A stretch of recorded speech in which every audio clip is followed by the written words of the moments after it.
All right, welcome to another episode of the Jumping the Rail podcast here on the JTR Podcast Network. This is Mark Ribbon coming to you from the Noodles position in Champaign, Illinois, joined as always by my buddy Minderz. And How'd that feel? You haven't done that for a minute. it's been a while, and I was off for a week, and now I'm trying like hell not to get sick. Well, let's not get sick. I'm gonna try because Okay. otherwise you're going to be hanging out with the wife at the 4th of July this week.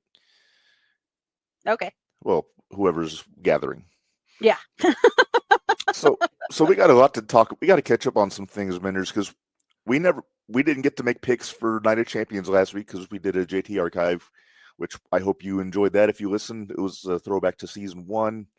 And the week before we couldn't talk about it because have you came down from your high yet? I'm getting there, but okay, I'm coming down. But now we're gonna have a whole new high, Minderz, because we have another special guest today. I know.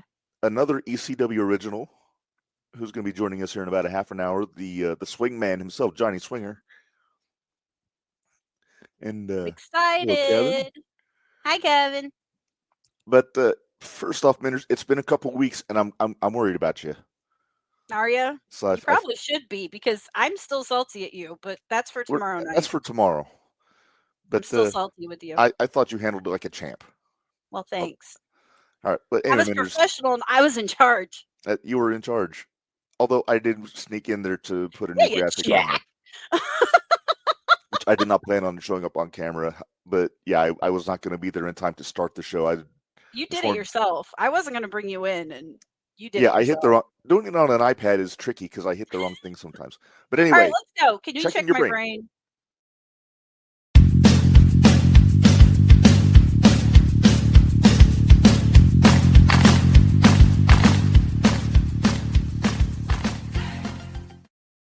All right, it is time for Name That Wrestler. Minderz, you know how this works.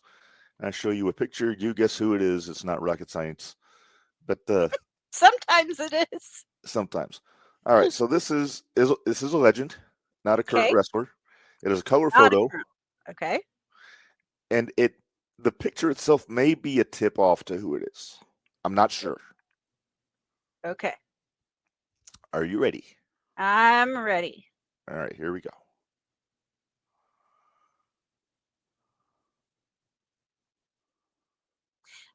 I like the fact that you went with the Marine picture. That's kind of sweet considering what week it is. So props to you there. True. All right, hit number 1. Second generation.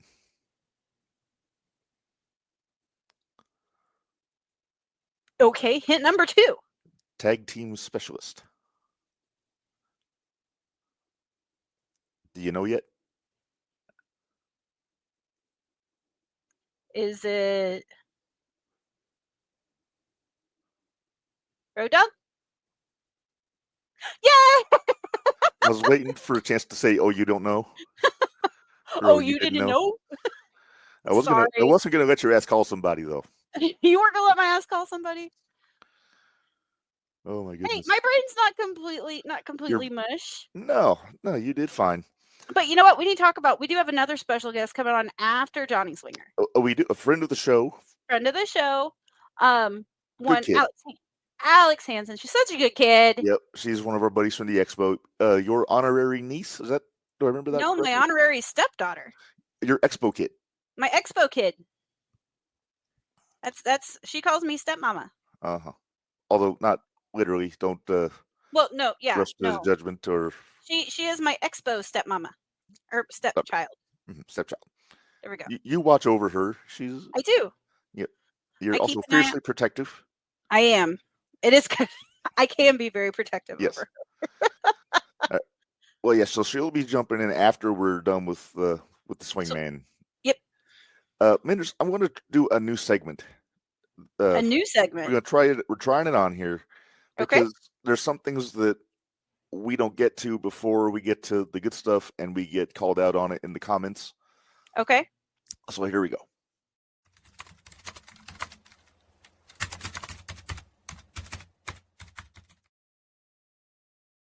All right. So this is called JTR headlines. All right. Basically, what it means is I just Jimmy's in the chat. Up there he is. Is he come down from his high yet? I don't think so. He was still pretty well on his high. Yeah. When I watched their show their last show on their Patreon, Mad Bash Patreon. Yeah. So. All right. So the idea for this is basically I just picked 5 big stories from. Well, it would be during the week, but in this case, it was a couple weeks. Right. Just to kind of touch on briefly before we get into the hoots and judies and all that stuff. So, which actually works out well since we went 2 weeks without having a Yes. show. So Yes. this lets us hit all the high points. All right. Headline number 1 from Night of Champions. Cody Rhodes, Jade Cargill, won King and Queen of the Ring. Which I'll admit, I did not have Jade winning. We didn't have either one of them winning. No, I didn't have Cody making it to the finals. I didn't either. But I mean, it pretty much opens the door wide open for him seeing at SummerSlam. Yep. So I had a feeling that's where they were going to. So I don't hate it. I do have a theory. Jade beats Tiffany. Mm-hmm. Naomi cashes in. Yep. I'm okay with it. Yeah. All right. So that's headline number 2. This one I got a kick out of. Our buddy Zack Sabre Jr. for the second time is the IWGP World Heavyweight Champion. He won at Tanahashi Jam, which is a show that was not available to view everywhere. I don't think it was even on New Japan World. Oh, wow. But he beat Goto. The story I'm hearing is Goto was hurt, so it was a hasty title change. They had to get it off of him. Mm-hmm. But this also means that Sabre Jr. is going to defend the belt. Well, not defend, but he's going to be the champion going into the G1. Sean will get there. That's not in the headlines, but we will be getting to it. Hey, Dickie said he's got a legit question that could start a small discussion. Okay. We'll try to get through hoots and judies, and then we'll get to Dickie's question before we get to. There you go. All right. Headline number 3. John Cena at Night of Champions. Beat we'll CM discuss Punk that too. In their final match. We'll discuss that one too. Some fuckery abounds there. I have opinions. Look at that shit-eating grin on his face. I have opinions about Night of Champions. We'll just leave it at that. You have opinions about a lot of things. I do. That's why they call me the pot stirrer. This is true. All right. Next up, I had to throw in an AEW headline. Basically, for what's coming up this Wednesday. On the 300th episode of Dynamite, we're getting Okada versus Kota Ibushi, which is a tremendous match 7 years ago. Hey, Matthew, Swingman's supposed to be on around 6:30. At 6:30, yeah. Yeah, please do have questions. We'll throw them out there. So, like I said, this match, they had some good matches in New Japan when they were both healthy and, glorified house show. Hi, head you banging? It is a Wrestle Kingdom graphic because I couldn't find one for Dynamite. But go figure. Yeah. They haven't made it yet. They'll make it tomorrow. That's true. It'll be part of the big collage of all the things that are coming. Exactly.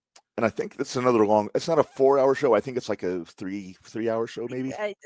Too long for me. Not sure. I only made it through 20 minutes of last week's AEW. So. All right. Our 5th headline, you'll get a kick out of this, Minderz. MLW, Summer of the Beasts. I heard about this. Skyscrapers. Skyscrapers. Donovan Dijak and Bishop Dyer are the new MLW World Tag Team Champions. They beat Magnus and Ruhito. That sounds right. Yeah. Mm-hmm. So I like my big hoss tag teams, Minderz. So I'm curious about these guys. Yeah. Hopefully, I would think they would work well together. You would think so. You would think. Yeah. All right. Well, that is our headlines for this week. Do. All right. You're good. All right. Well, let's get to hoots and judies because you had. I'm going to let you start with hoots. Okay. Well, Barry first said he watched the MLW show and they fell off tremendously. They're very hit and miss sometimes. Like yeah. Shows. Even Battle Riot was a little off when I watched it. Oh, okay. I had to remember who I picked as hoot, and we just talked about it before we came on the show. I know, right? So my hoot of the week. I have a collage or a sequence of pictures for your hoot. You do have a sequence of pictures for my hoot. Okay. My hoot is not as probably the best referee WWE has, in my opinion. I don't think it's a probably. I mean, Chad Patton might have something to say about it. Maybe.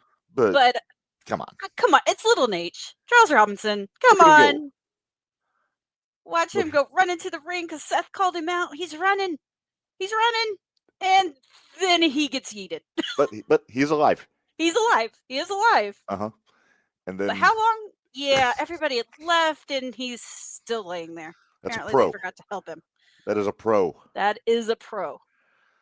I love me some Charles Robinson. His stuff with Flair and WCW was priceless when it he was was so his sidekick. Barry got his ass. I was trying to put up. Got his ass yeeted. Yes.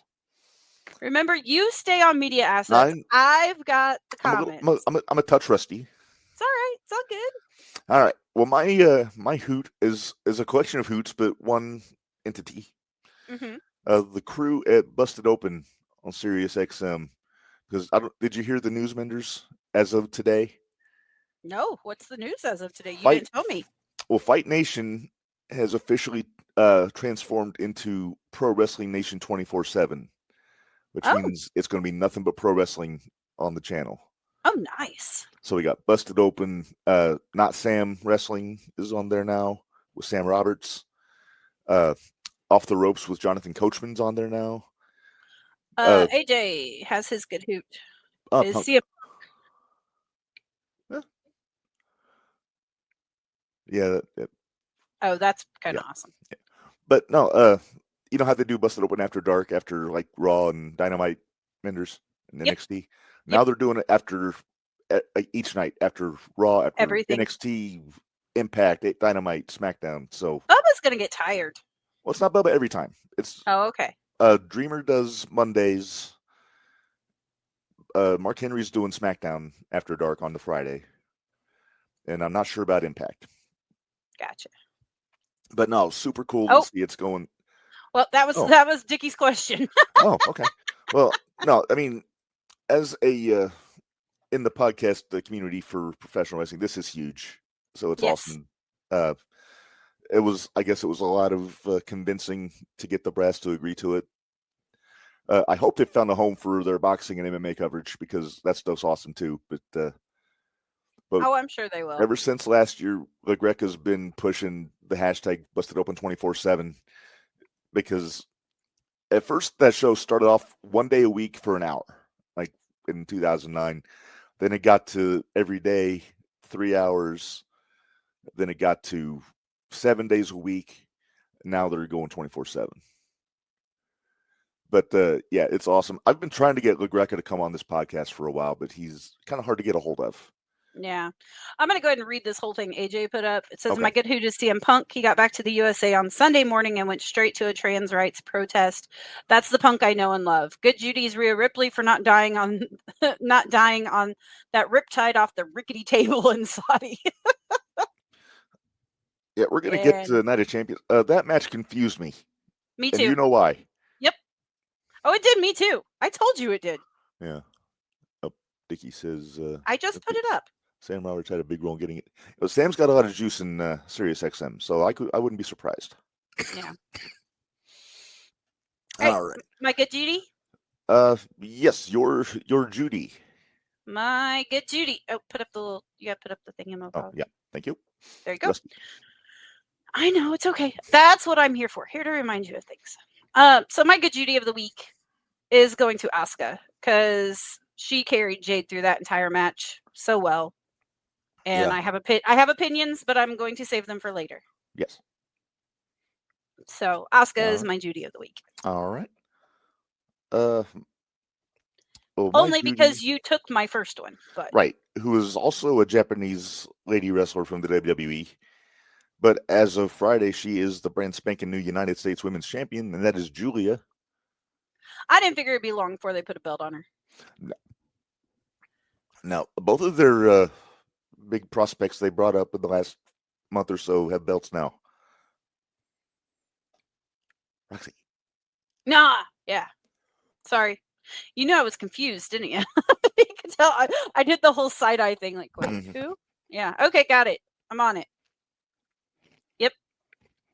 Not quite that bad. Hey, I know it's it's not the Shootout Minderz, but he is a former guest on the show. A happy birthday to Damn Right Sam Knight today. Yeah! Damn right, Sam Knight's birthday! Such a cool guy. Speaking of, you never did answer me on my question I asked you earlier about him. I didn't see your question. I was running around a lot today. That's fine. Look at it later. Yep. All right. Well, Minderz, when we have a hoot and we have a Judy, that means we got to have a stooge. And it is not one of the residents of Mount Stoogemore this week. Which is crazy. It's not even an AEW employee this week. Which is crazy. Yeah. He's really stuck his foot in his mouth, in my opinion. He really did. We're talking about Booker T. Yeah. Because he did an interview. Was on LFG? I forget. I just read it secondhand. But he basically said that there's just a general pissing contest for him and Bubba Ray about number of World Tag Team Championships. And he made a point to say that ECW does not count because it's regional. Yeah. Even though he went all over the country as Tag Team Champion. Yeah. Why am I not surprised? Right? Maven being his stooge? I would have never thought Perpetual stooge is Maven. And then AJ says, I have a stooge of the week, Michael Cole. He accused Chad Gable of identity theft for months, but yet Gable is injured and El Grande Americano is walking around just fine on Raw. Told you. You know, I almost had Cole as my hoot. It was a co-hoot. Because, I mean, look at all the hours he put in. He put in a lot of hours this weekend. But then I was listening to him on Raw and he annoyed me again. So it doesn't take long. No hoot for Cole. Doesn't take long for him to annoy you again. No. He's just, Pat McAfee rub off on him in the bad way.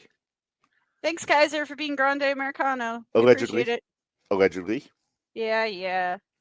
How funny is it, though, that never mind. I won't even go into it. Let's thanks, Sean. I got it. I'm on it. Okay, stooge. Again, allegedly. We've never seen Kaiser and El Grande in the same place. Right. But we've never seen and then them Booker T really stuck his foot in his mouth by being a prick on the first episode of LFG, too. Minderz, we got to talk about LFG because they started the new season in our time away. They did. They started LFG, and I've watched. There's been 2 episodes, so I'm going to cover 2 episodes real quick. Okay. So LFG, they've got 6 new people, and everybody else is from last year or last season. So I'll probably interchange those 2 things, last year, last season, just for the simple fact it's how my brain works. So I'm going to apologize now. But there's 4 new people. It's Summer Sorrell, Harlem Lewis, Trill London, and Hayes Jameson. Okay. Then, of course, this season are we going to do Brian Glass wrestler or porn star game with the names? Well, but the rest of these you already know. I know. And I just told you they were wrestlers, so that kind of didn't work. Yeah, sorry. You should have told me before. I'm rusty. It's all right. But this season from last season, they brought back BJ Ray, Drake Moreau, Danny Selesky, Elijah Holyfield, Bailey Humphrey, Anthony Luke, Panina P. Nasty, Shiloh Hill, Xena, Serena, and Tatiana. Got all that? Got it. So LFG, they did same thing this first one where they picked 2 people that they thought were standing out. As a reminder, Mickie James not there this season. No, it is Michelle McCool. And believe me, there is already heat between husband and wife, and it is really funny to watch. Hey, well, also, by the way, just quick aside, I had no idea The Undertaker does such a killer Tommy Rich impression. Isn't it great? He did on Busted Open this morning. I heard some highlights on when he was talking. I was like, that's kind of great. He had me. I thought it was Tommy Rich. So LFG did 2 matches on the first episode. It was they picked the 2 standouts, and when they were running drills and things like that, from 2 men, 2 women. P. Nasty, and then it was Danny Selesky. I will get it right eventually, I promise.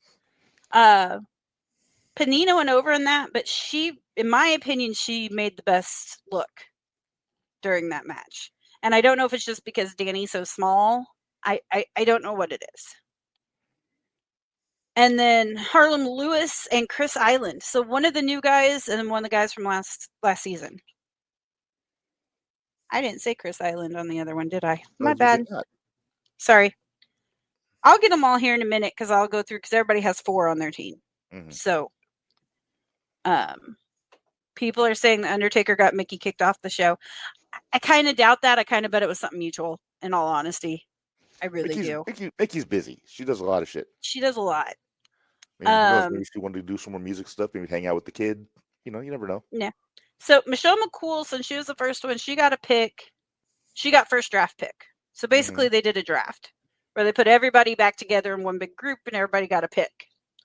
Michelle McCool. Well, she picked P. Nasty as the first round pick. Mm-hmm. And she picked Anthony Luke. Mm-hmm. What's significant about those two? Both of them were Booker's guys, or Booker's people. So did Booker make this face? Oh, no, it was a much more angrier face. He walked out. They didn't know if he was coming. There you go. It was closer to that one. Because Booker is convinced that the cards are stacked against him for everything. Everything. Sean will make Evolution picks next Tuesday. Yes. So then the comeback second episode, everybody else got to make their picks. It went Bubba, Booker, Taker, Michelle. So Michelle got first round, then Bubba, then Book, then Taker. Bubba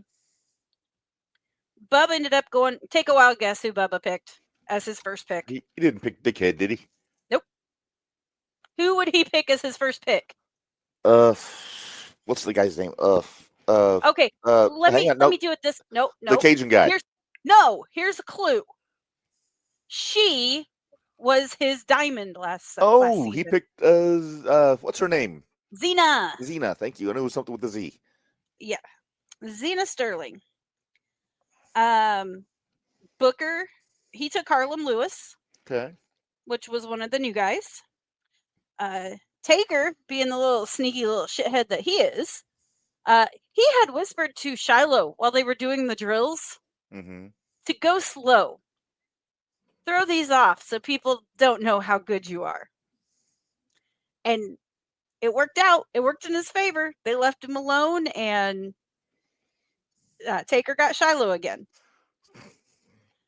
So since Michelle already had 2, they skipped her then. She didn't get to make a pick yet. And it went to Bubba again. And Bubba's next pick was Elijah Holyfield. Ooh, interesting. And that was Taker's guy last year. Right. Book picked up Chris Island, which Chris Island was Mickey's. And Taker took Danny. He didn't have her last year, right? It was Mickey's. Okay. She was Mickey's. Then Michelle got a pick. She ended up taking that Summer Sorrell. Okay. Summer's actually from Chi-Town. Okay. So, then Bubba picked Hayes Jameson. Okay. She has only been wrestling for 5 months. Oh, okay. And she has a very Xena-esque look to her, but she's not as ditzy. But she's the party queen. Oh, instead of the oxymoron. Okay. Booker, he picked up Serena. Okay. Serena was Mickey's. Taker picked up Bailey. He got his Bailey Humphreys back. He had to get his Bailey back. Then Michelle, to finish out her 4, she picked Trill London. Okay. Which he's only been at it for 6 months. So there's a lot of fresh guys and gals on here this time. And then Booker took Tatiana. And then it came down to Taker and Bubba. And it was Bubba's choice. And there were 2 guys left. Those 2 guys were BJ Ray and Drake Moreau. The Cajun, I forget what they call him. The Cajun dude. I don't remember. Yeah. Anyway, Bubba actually looked, and since his choices were BJ and Drake, he looked at Drake and he said, I'm going to pick you. And Drake looked at him. He says, I'd rather you wouldn't. You didn't pick me last time when you had to pick between me and BJ. And I was like, holy crap, Drake grew some balls. Mm-hmm. So Drake is now on Taker's team, and Bubba has BJ Reagan. He says he'll either break him or make him. I believe him. Yep. Points. The standouts this week. For the women, it was Danny. And for the guys, it was Harlem Lewis. I'm telling you what, Reb, when you see this guy, you will like Harlem. He a big boy. He big muscular boy. I think they said he was 6'3", 250. Oh, damn. Yeah, he's big. He's a hoss. He reminds me a lot of Minderz, like just that kind of build. Okay. So Taker's got a point and Book's got a point, and that's where we're sitting at so far. All right. So there you go. There's your short, quick rundown of LFG. All right. Sounds good. And how we got through all that in less than a half hour, I do not know. I'm impressed with us. We're getting the hang of it. We're starting to. Yeah.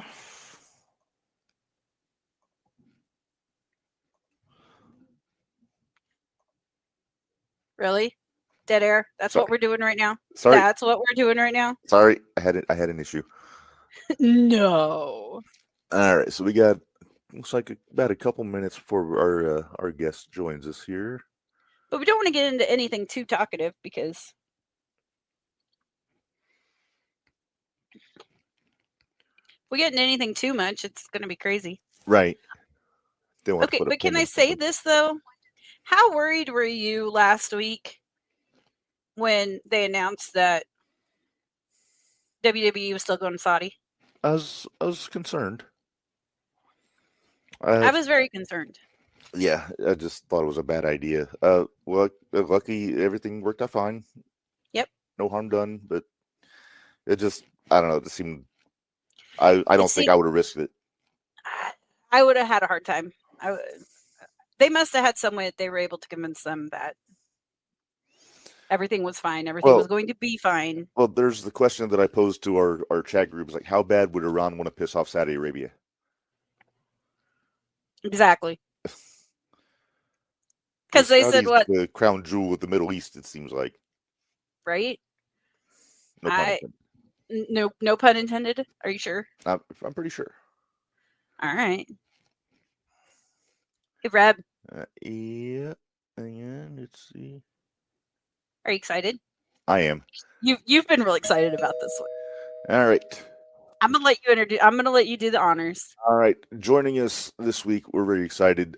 ECW original TNA legend for my money. Swingman, Johnny Swinger. Johnny, how are you, sir? Pretty good, man. Thanks for having me on. No Thanks for coming on. Sure. All right. First, do I do my first two questions? Even though they're boring? Okay. My first two questions.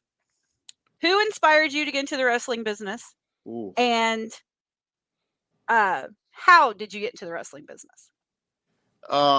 First question, who? That's hard to say one person. There was a whole collection of people. I guess like a lot of people my age group that grew up in the 80s, was an 80s kid. Basically all the 80s wrestlers, the bigger than life characters, you know what I mean? Yep. And I just saw them and I was like, man, you know what? I want to do that. I want to do that with those guys. That's what it was for me. Guys like Macho Man, Hulk, and Big John Studd, Magnificent Morocco, Roddy Piper, Jake the Snake, all my heroes, you know. Reb, I'm so glad that we're the same age as he is. And we can all agree with our favorites that got us into the business. It's great. Pretty much. Pretty much. All right. How did you get in the business?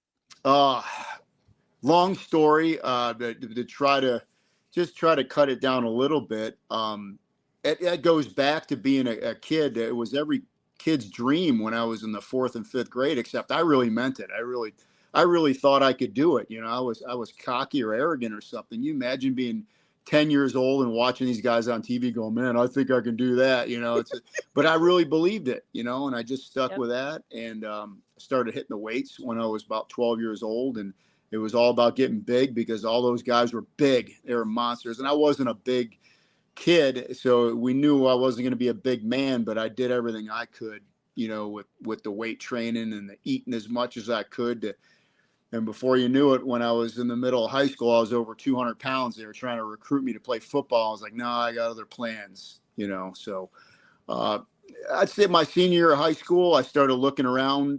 Back then, there wasn't a lot of what they call wrestling schools. It was a lot more of a closed-in type business. There was no internet or anything like that. So you just kind of heard things word of mouth, and the Malenkos were training people in Florida, but I was living in Buffalo, New York, so that would have been quite the move.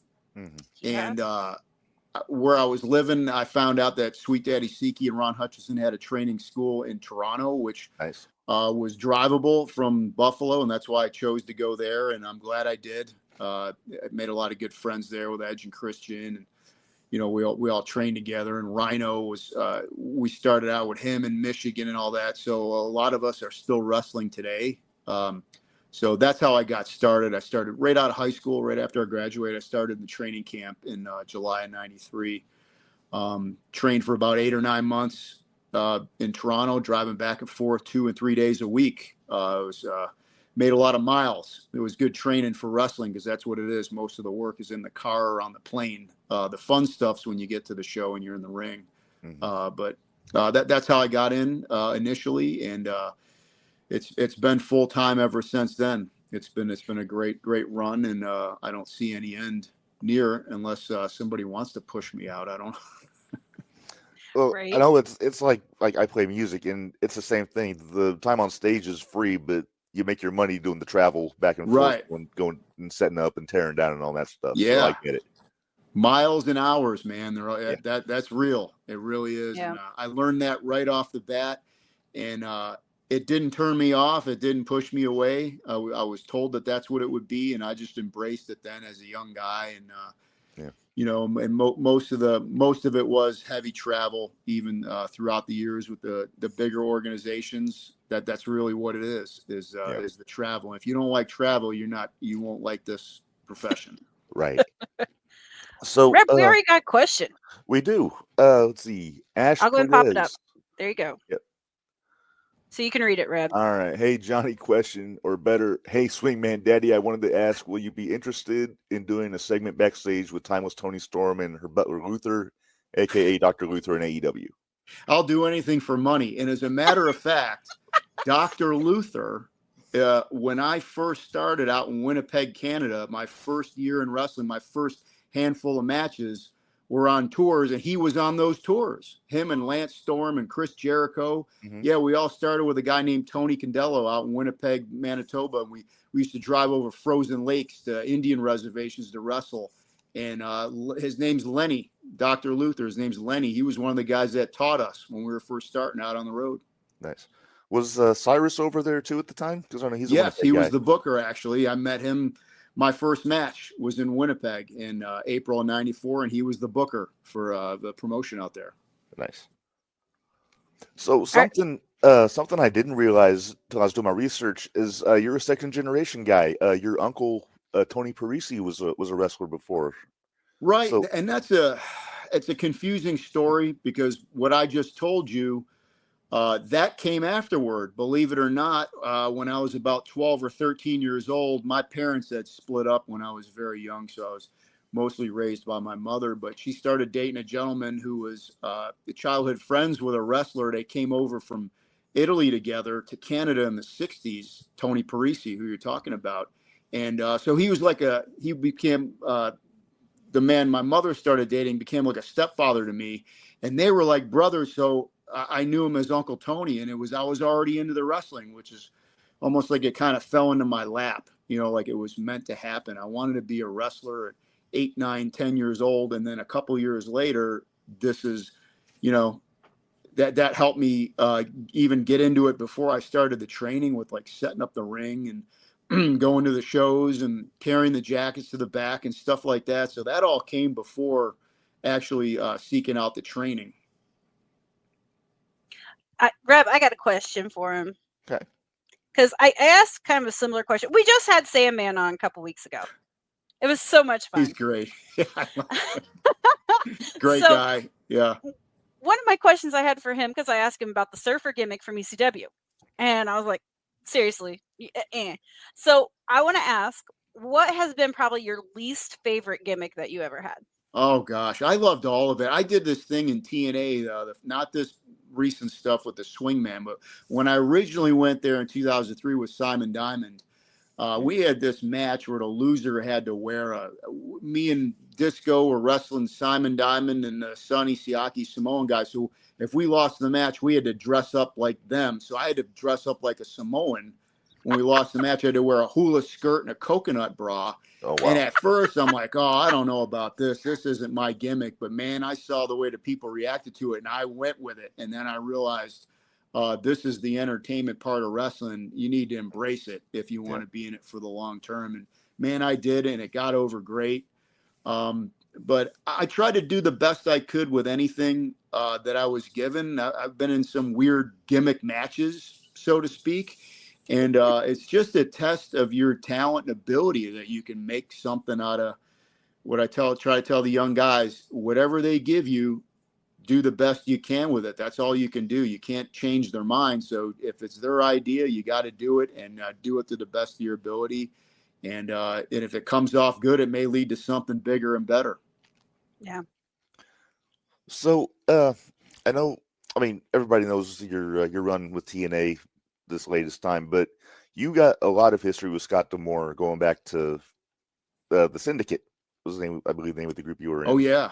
Yeah. That goes all the way back to, like you said, into the mid 90s with my first year or two in wrestling. And Scott's still to this day a great friend and a business associate. And he discovered me while I was wrestling in Winnipeg that first year. It was a national TV show in Canada, and he saw me on that TV show. And even though he was a young guy too, only 19, 20 years old, he was already involved with WCW and WWF with booking in at what they call now extra talent back then. And he saw me on that Winnipeg TV show and got a hold of me on a tour that I was on out there and asked me if I'd be interested in doing TV for WCW and WWF. And man, I jumped on it because that was the dream right there. I was just a couple years out of high school and I'm going to be wrestling in the WWF and the WCW. I was all for it. And then he was running his own organization at the time, Border City Wrestling. I became a big part of that. And all the way up to this day, as we speak, he's Maple Leaf Pro Wrestling Organization, which is really taken off in the last year. Yes. So I'm glad to be a part of that and glad that he still thinks of me as a viable talent after all these years. Yeah. Man, I've become a big fan of Maple Leaf Pro since you guys launched last year. And the thing that sticks out to me is it really exposes just how much talent there is up in Canada that a lot of people aren't really familiar with. Like just all these young guys that you're seeing up, like Psycho Mike is one that comes to mind. The body slam guy. Yeah. We were destined to come together, and we did on those last couple of tours. Really good guy, good attitude. He's got a lot of potential, and I can see him becoming like this Joe Hendry. Yeah. Really getting a following like he did. And I said, man, characters always they always work especially if you really get into it. And that guy gets into it, so he's got a heck of a future. Yeah, and the fans are into it too. He always gets a reaction every time I see him. Yeah, I mean, no matter how good of a wrestler you are, I mean, even Dean Malenko found out later on in his career, there's got to be a little bit of something extra there for the people to grab onto. And I think they had him as a ladies' man or something. But you get what I'm saying. You got to. It's not all about the wrestling. There's got to be something a little more there for the people to grab onto. And I should talk because this swingman stuff, if I could have did it 20 years earlier, me and Rhino, great friends that broke in together. We were talking about it. He's like, man, Swinger, if you were doing that on Raw, I was like, yeah, I know. It'd be a lot more money, a lot more exposure. Timing is everything. Yeah. It really is. And it's I get to never see Rhino over in a couple until it's weeks, over. though. I get to see Rhino in a couple weeks. I'm excited. Oh, he's great. He's one of my best friends, and he's still at it. I mean, we literally started together on TV in 1995. Me and him wrestled the Nasty Boys on WCW Saturday night and got our clocks cleaned and our rears handed to us, and neither one of us has quit. We're still doing it today. There you go. Rep, we got another question. You want me to read it, or you got it? Go for it. Okay, so during your run in WWE in 2005 to 2007, what was more stiff? 1, Snitsky, 2, Kane, or 3, Ron Simmons? And thank God you didn't face Big Vis, aka Viscera, because his finisher, the Visagra, is not good. Believe it or not, none of those guys were all easy. Seriously, they're all a pleasure to work with, and this is what I say on a lot of these interviews. Those guys, the professionals on TV, are the best in the world at doing it. So the more stiff people that I've been in contact with were more at the independent shows where guys don't have a lot of experience yet and they're nervous. And Ron Simmons is not nervous with me out there, and Kane and like you said, Snitsky. But I don't recall any of the matches with those guys being, too heavy, so to speak. All really cool guys too. I still see Glenn at signings, and I see Ron a lot too. Snitsky's the one guy I haven't seen. We just haven't been at the same fan fest or anything, but all great guys and great to work with. Yeah. We just went to a fan fest in April, and can you see? So Snitsky was here. It's a baby. Oh, right. Yeah, with the baby, right.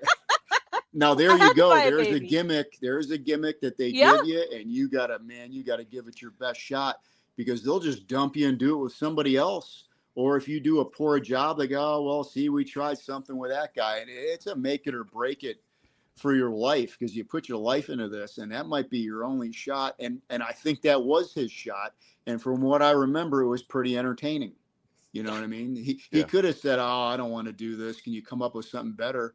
And they would have got somebody better, and he'd have never been seen or heard from again. So a good example of someone just taking what they give you and just give it everything you got. Whether it's the Red Rooster or whatever, man, you just it's TV time. Okay. It's not everybody gets TV time in their life. So take it full advantage of it. Use every bit of it the best you can. So we're big ECW fans here. We do a side show where we watch along the ECW on TNN episodes, which we haven't gotten to you yet on there. We haven't, we're still working our way up. We're so close. Well, we're the last year. We're actually that whole last year of the company, which from what I heard business-wise was the best. It really was. And that's crazy. For me, just seeing the size of the crowds, apparently money-wise, it was the biggest grossing year, but there was the previous years were so bad that it didn't make up for it. Yeah. But well, it was exciting. It was exciting to be there. It was exciting for me because I went there for a purpose, and that was to increase my level of notoriety coming from WCW. I did all I could do there, and it was time for me to move up in the business, and ECW was my chance to do that. Whether I was going to go on to WWF from there, or even I wasn't opposed to going back to WCW, but Paulie gave me an opportunity there, and he told me he would. He never said he was going to give me any money, so he didn't lie about that. Right. But and I never bugged him about the money, because I was there for the opportunity that was going to make me money down the line. Right. So did Paul pitch you the tag team with Simon Diamond, or is that something you guys come up with? No, that was a lucky break one night. Really, it's a great story. I was wrestling maybe 3 or 4 months in ECW. Different people like Little Guido and Kid Cash. Kid Cash, by the way, had some of my best matches with him. He's one of the best workers I've ever been in the ring with. And they were just kind of figuring out if they were going to use me or give me a real opportunity on TV. And one night we were in Atlanta for a TV taping, and Dusty was there with a couple of his students, and Dreamer came up to me and Simon Diamond and said, "You guys can go out there and wrestle each other, or you can tag up and go against Dusty's two students." And we both looked at each other and we knew, well, first of all, Dusty's going to be watching this, so that's number one. And number two, we're both heels, so we would have been, one of us would have had to play a baby face in the match. It would have been awkward. So the natural thing was for us to tag up against Dusty's two guys. And man, we had a heck of a match, and we just hit it, had chemistry right away. And what put it together was Dreamer came up afterwards and said, character promo, dude. We went and we shot a promo, and Paulie loved it. And he goes, "You guys are a team, and you guys are gonna go through the summer with a heck of a push." And that's what happened. Yeah. Well, there you go. Well, I remember, because we're at the point here where Simon had the Musketeer and his entourage. And I got brought into that. Like I said, it was a lucky break. And to this day, we're best friends. You know what I mean? He's the godfather to my kid, and I was his best man at his wedding. And it's just these friendships you make that last forever, and still going on. And it was just, and then we carried over onto TNA from there. So we had a heck of a run as a team. Yeah. We really did. Yeah, for my money, Simon's very underrated in the ring. I don't think he gets his his he just injuries started to get him. I think he finished up a little early. I think he had a little more juice in him. But at TNA there, we split up. They split us up, and when they split us up, he was kind of on his own there, and they came to him about a backstage position that was probably more financially beneficial, and he jumped on it, and he was glad to. They didn't ask him to leave the ring or anything, but he wanted to put everything into that. And he ended up having a 10, 12-year run as a backstage producer with TNA. Yeah. And to this day, he's working with Billy Corgan and NWA in a top administrative role. So he's got a brain for that, with organizing and backstage. And not that I don't. I just don't. I'm not sure if I'm there yet. I'm not sure if I'm done with the ring yet. They'll let me know, right? All right, we got another question, Minderz, here from Matthew. I hope you guys are getting $1 for every one of these questions. Right? We should have. Reb, go ahead. I'm gonna let you read this one. All right. In 2017, WWE did Southpaw Regional Wrestling, a series of parodies and real pro wrestling promotions that operated in the South in the 80s. I think Johnny would be great in that. I was a big fan of the Southpaw Regional stuff that they did. Did you see that? I never heard of that before, but it sounds like something that I'd be cut out for. It's like they took a bunch of their guys and they all came up with these ridiculous 80s gimmicks, and they I love it. They did like old school studio wrestling with it. Like no actual matches, just all promos, and it was doing something like that right now would be different from everything else that's on. It's kind of like what a TNA did with the Throwback Throwdown, but exactly TNA did the match. Yeah, right. Yep. I remember when we did that first one, they pulled us all in a meeting. They said, everybody but Swinger do something different, because I was already doing that. So basically everybody was doing my gimmick, and it got some of the best feedback of any show we had ever done. So it became an annual event. Mm-hmm. And I thought it was great with Josh Alexander, who was a heck of a talent and just a hard worker in the ring. When he came out dressed as a lumberjack, I was like, man, you know what? That's the thing that'll really push you to the moon. A character like that, with the way you wrestle and that look and everything. And man, he got into it. All those guys got into those gimmicks, and I'm like, man, you're onto something with this. Bring back the characters. Wait, did he come out to Manly Man by War Eagles? He should have. Yeah, he should have. It would have been perfect. Right. Yeah, just great visual though. Yeah, I love the gimmicks, and if anyone ever hired me for a booking position, whether it's independent, that's the first thing I do is create some characters, man. And I think the people still enjoy the characters, and that's what draws them to watching. Yeah, I think Rhino actually brought his Southpaw character into that, the Butcher. Frank the Butcher. We talked about that, about him going full time with that. I said, dude, it's money. Yeah. It's a whole new, like what I did. When I went back in 2019, I hadn't been on TV, major TV, in 12, 13 years. It was completely forgotten at the TV level, but I came back with something different, and it was catchy, and people. Frank the Butcher would get over too, because I saw it. I saw it with my own eyes on those shows that we did. Yeah. He's talking about that, Reb, and if you think about it, some of our favorites from the independents around here, they all have a character. Yeah. They really do. We have the Grand Regent. We have the Cobra, the Strike King. We have the Powder Keg. I mean, those are some of our favorites. When I was playing Little League at 7 years old, there was a kid that could do a spot-on impression of the Macho Man. I mean, to me, that's what wrestling is. If you can if you're doing impressions of a guy, that means that he means something that you want to emulate. And that's Paul Lee used to do that with ECW. He could emulate all of our characters. I never seen a booker or a promoter do that. And that's what separates everybody, is their own, like you said, Sandman, New Jack, Sabu, Balls Mahoney. They all did the hardcore stuff, but they're all completely different looking and acting characters. Yeah. Completely different. Find the picture. We need to ask him. Oh. We need to ask him about we have to. Hang on. While you do that, I'm going to pull up this comment here. Matthew had put in that the commentary team on that Southpaw Regional Wrestling, the commentary team was Lance Catamaran, which was played by John Cena, and Chet Cheddarfield, that was played by Dirty Dango.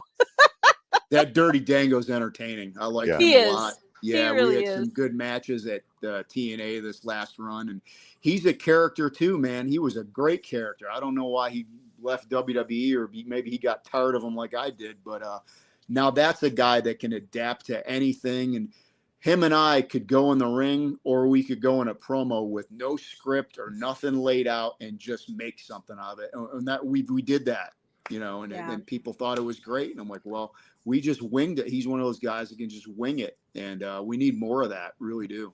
Yeah, we do. Okay. So you mentioned New Jack, and we came across this picture on social media a few months ago. And anytime we have somebody from ECW on, we have to show them the picture, just to see what your reaction would be if this happened in the ring. Oh my gosh. What is that, a crossbow? It's a crossbow. It's a big ass crossbow. He's a trip, man.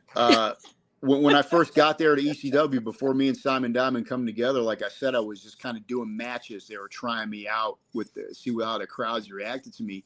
And either Paulie or Dreamer came to me and said, Swinger, can you do us a huge favor? He's blind, legally blind in one eye. He can't drive. If we pay for the car, will you rent the car and make sure he gets to the towns? And at first I'm thinking, oh man, Jesus, even being in wrestling 5-6 years, I've seen this guy on their show. I'm like, man, is he going to try to shoot me or say he's like a gangster or whatever? Man, he was the nicest guy in the world. And what people don't realize is the way he wrestled, if you want to call it that, he did understand how wrestling works and understood the psychology of it all. He just knew that him going out there and doing arm drags and hip tosses and drop kicks just was not the way he was going to get over. Right. He got over being believable as a gangster. I believed it. When he talked about the justifiable homicides, I believe it. This guy probably really did go on, but he was the coolest guy with me, and he didn't have to be. He could, you know what I mean? And like I said, he understood wrestling, and he could teach young guys how to be a wrestler if he was still alive today. Yeah. We had Angel on about a month ago. I would say we had Angel from the Baldies on, and he said the exact same thing. He's like, New Jack was the nicest. I'm like, coming from Angel, especially with being around DeVito and Vic and all that, is like, it's pretty impressive that Angel still thought he was, Vic Grimes might have a different answer. It's true. Yeah, people wouldn't believe it, but I was there with him. He really was a cool guy, and right off the bat, like I didn't know the guy. He just knew I was some kid that came off WCW, was looking for bigger and better things, and we hit it off right away. And like I said, he was very surprised how intelligent he was and articulate the way he spoke. You know what I mean? Mm-hmm. Like, he was a good dude. Yeah. Matthew has another question. He meant TNN, but says, Johnny, do you remember the Heyman Shoot promo on TNN? On TNN, he did that? I think it's when he did like in the booth, like going off on the network. Was it like a shoot? Yeah, back then. Shoot. You're talking in 2000, so there weren't a lot of shoot promos going on. It's 25 years, so it's hard to remember. He would be the person to do that. Him and Cornette, these guys can just talk a wrestling promo. I can sit here and talk to you about wrestling all day, but these guys can do a wrestling promo and make you buy something for 25 minutes. It's a different kind of that's their gift, and that's why they're both still talking for money right now. Yeah. That's what they're good at. They're good at talking people in. So you're talking about things you remember, and Reb was sending me some homework to do too, because we always kind of help each other out, so I know exactly who we're talking about and things like that. But I'm going to talk about the match with Chavo Guerrero Jr. Oh, and I had great matches with him. Yeah, we wrestled a lot. But that Atlanta match, Goldberg, when Goldberg took the title off Hogan. Well, when I go to these independent shows and the guys go, Swinger, what's the, if there's a couple hundred people that go, Swinger, what's the biggest crowd you ever wrestled in? I was like, I got one for you. Try 40,000 people in the Georgia Dome, and like 6 or 7 million on live TV. That was the highest, the biggest gate for WCW, was the biggest TV rating, was the biggest everything. It was literally the biggest WCW show ever produced for all the numbers, and the fact that they thought that I was good enough to be booked on that when I was 20. I had just turned 23 years old. So what did I have? 3, maybe 4 years of real experience. So that was a big confidence builder, that they thought I was good enough to be on that show. And like you said, wrestling Chavo, any of the Guerreros, you can't go wrong. Eddie was smooth as silk, and Chavo pretty darn close. You know what I mean? And we had a great match that night, and as we had before. So I was excited to be wrestling him on a card that big, as opposed to, geez, are they going to put me in there with someone I don't know, and how's it going to go? I knew how that was going to go, and it went great, just like I thought it would. He cut your hair at the end of the match, though. Yeah, well, that was part of an angle too. He was going against Eddie on the pay-per-view, and the loser. And they asked me about that beforehand. And once again, I was on a weekly guarantee. I was paid per event, and I got a bonus for doing that little bit of hair. So that was a good night for me. Yeah. I was saying, he even took the underneath of it. It wasn't even. Oh, it didn't even be really seen. It didn't even affect it. I don't remember even having to go get it fixed or anything. I was happy with being in a match like that in front of that kind of crowd, and it'll never be like that again for the WCW. You can't wrestle there anymore. It's not available anymore. So a lot of people, like you said, ask about ECW. WCW was and always will be my big break in wrestling, because that's what started. That's how I was able to. For Paulie to even know who I was, to give me an opportunity. Oh yeah, Johnny Swinger from WCW. WCW was major league, big time TV in domes and NBA arenas, and that can't be disputed. And I was there for all that. I wrestled in front of 16,000 people for them. 20.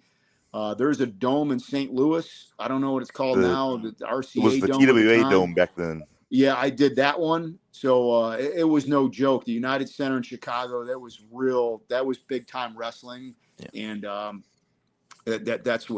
was my big break. It really was, and that facilitated everywhere else that I was able to go after that. So, with all the times you wrestled Chavo, did you get to wrestle Eddie much when you were over there? I did. I wrestled Eddie a few times, and like I said, smooth. You talking about who's stiff and who's not. You didn't feel a thing with him, and he didn't plan it out in the back, which at that time nobody really did. Not a lot of guys did that. He really didn't. You didn't feel a thing in the match. Everything looked great, as opposed to like a guy like Chris Benoit, who I got along great with. But man, when you're wrestling him, you think you're in a street fight. I mean, he nailed you with everything but the kitchen sink, and welcomed it back. But I would rather wrestle Eddie 7 nights a week than Benoit or Fit Finley or one of these guys that their stuff looks great, but man, you feel it the next day. Eddie, I could wrestle him 9 times a week, and they'd be great. Like him and Brad Armstrong, guys like that. And those are the guys I hang my hat on, that I want to wrestle every day. Even at my age, I could still do those matches with those guys. Whereas, Finley will put me in a hospital. Try to do that. Kick me in the back like that. My gosh. Right. So let me get your opinion then, because Goldberg's got a big match coming up in a couple weeks. So Well, we got to talk about Saturday Night Main Event. He's got Gunther, so I'm interested to see. I took a couple of those spears and a couple of those jackhammers, and man, maybe it's because I was a smaller guy, but no problem at all. Bill was a cool guy. He was easy back then. I'm sure he wants to give it everything he's got if this is going to be one of his last ones. And I heard a lot of guys over the years complain about how stiff he is, this thug. I was like, well, either I'm lucky or I'm really good or a little of both, because I survived a few matches with Goldberg. And one of them that I had with him, he was really getting really big. So that was cool. You know, it was like wrestling Austin or something, you know what I mean? Right. When he was big. And, well, he just ran you over with the spear and a jackhammer. I was like, yeah, that's what he did to Scott Hall. You know what I mean? That's what he was doing to everybody. That was his gimmick. So, I don't follow too much. I know that that's what they're doing. And I'm here in Atlanta, so there is some local publicity on that. Man, I hope he does great. He's always in great shape. I'm sure he's going to show up in great shape, and it'll be meticulously put together, being produced the way things are now. So hopefully nobody gets hurt. That's all we hope for, as we get out of there in one piece. Yeah. Okay, so there's one guy that I haven't mentioned yet that I never get to ask about, but you got to team up with Action Mike Jackson in TNA. Team up. Oh, man. He's my best friend. He really is. That guy, I met him in 2010 when I was doing some independence here. And he was the one that came to me and said, Swinger, we're going to make you a babyface. I said, that's not going to happen. That's just not going to fly. He goes, well, I'll tell you what, we're going to do it. And he goes, you're going to double your money on selling your pictures. And man, if he wasn't right, and I just never want to be a heel again, that guy is the best. I mean, he really is. He's 75 years old this day, and he's still flying around the ring, doing flying head scissors, drop kicks. People are worried about Flair walking around, and this guy's walking across the top rope and jumping over onto the guys. And 2 weeks ago, we had a tag match. You can ask Dreamer. He was there. He's like, Swinger, you didn't even tag in. I was like, he wouldn't let me. He wanted to do everything. And he's out there for 14 minutes flying around. This wasn't in Michigan, was it? Was that in Michigan? It was in Alabama. Oh, in Alabama. Okay. Yeah. I was thinking of Jackson's hometown. Yeah. Well, I was thinking, I was trying to think of where Jack Vaughn had fought Dreamer. Oh, yeah. That was in Wisconsin. Dreamer that was up in Wisconsin. Dreamer's not as mobile as Mike Jackson. None of us are. But Mike Jackson's a freak of nature. There's nothing. Yeah. When we had the match on TNA, he was 70, and people were like, man, I can't believe this. And now he's 75. He's wrestling for GCW full time. Yep. He is. You know what I mean? It's just like he wrestled Trey Miguel for like 12 minutes on TV for the X Division belt. This guy's just, he's not human. He's really not. He just wrestled Effie at GCW's at their last show. He wrestled for the title. Yeah, he told me about it. Yeah, it's unbelievable. He said they had a heck of a match. That was in Kansas City. It was a real good match. Yeah, they're using him on all the shows, and I think it's great. TNA should have signed him. I don't know why they didn't sign him 5 years ago. When we talk about gimmicks and being a character, there's nobody else on the planet that's 75 years old that can move around the ring like that. No. And if you pull up one of his matches from the early 80s, it's the same thing. Yeah. He's not any slower. Nothing's not less crisp or anything. He just looks like your grandfather. That's all. And he's just, and he comes back. Well, you guys don't see, he comes back from these matches. He's not even sweating. He's not breathing heavy, nothing. I'm like, my gosh, what is this guy's, he doesn't drink coffee. Yeah. He doesn't even drink coffee. Oh, jeez. Oh, wow. Yeah. I've seen him drink Diet Coke. I was like, Mike, you want a coffee? He's like, oh, I don't drink that crap. I'm like, man, what makes this guy go, right?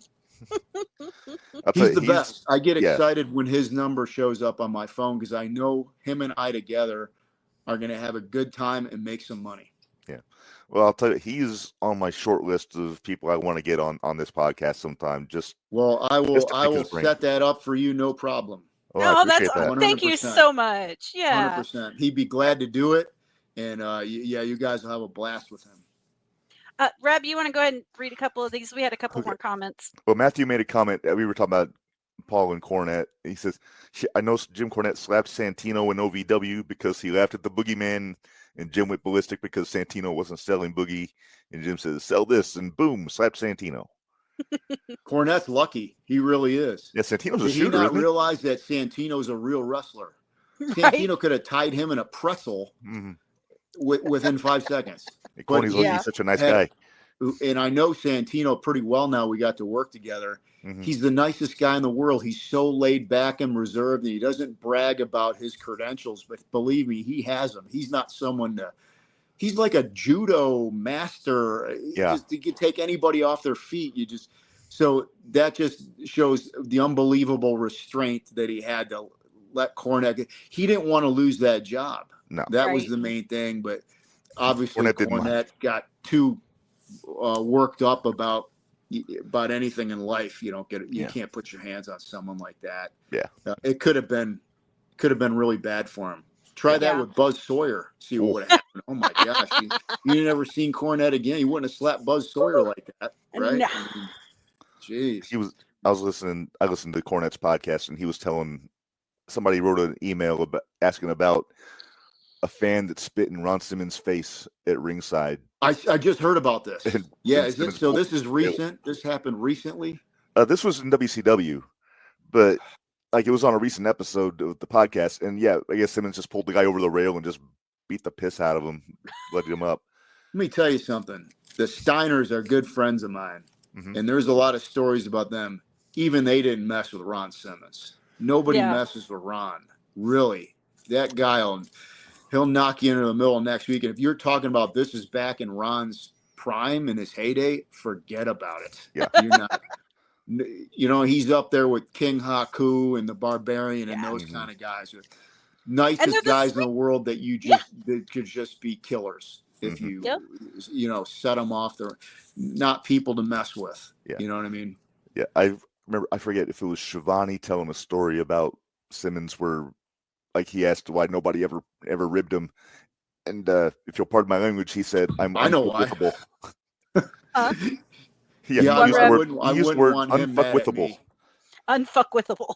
Yeah, unfuckwithable. I like that. I'm going to try to take. Yeah, I'll use and that I believe in some scenarios. I think Ron true, Simmons is in Sir mode. Minders. Do you know? You know who's just as equally as scary as him was his partner Butch Reed. You know, mess with Butch Reed either. Those guys.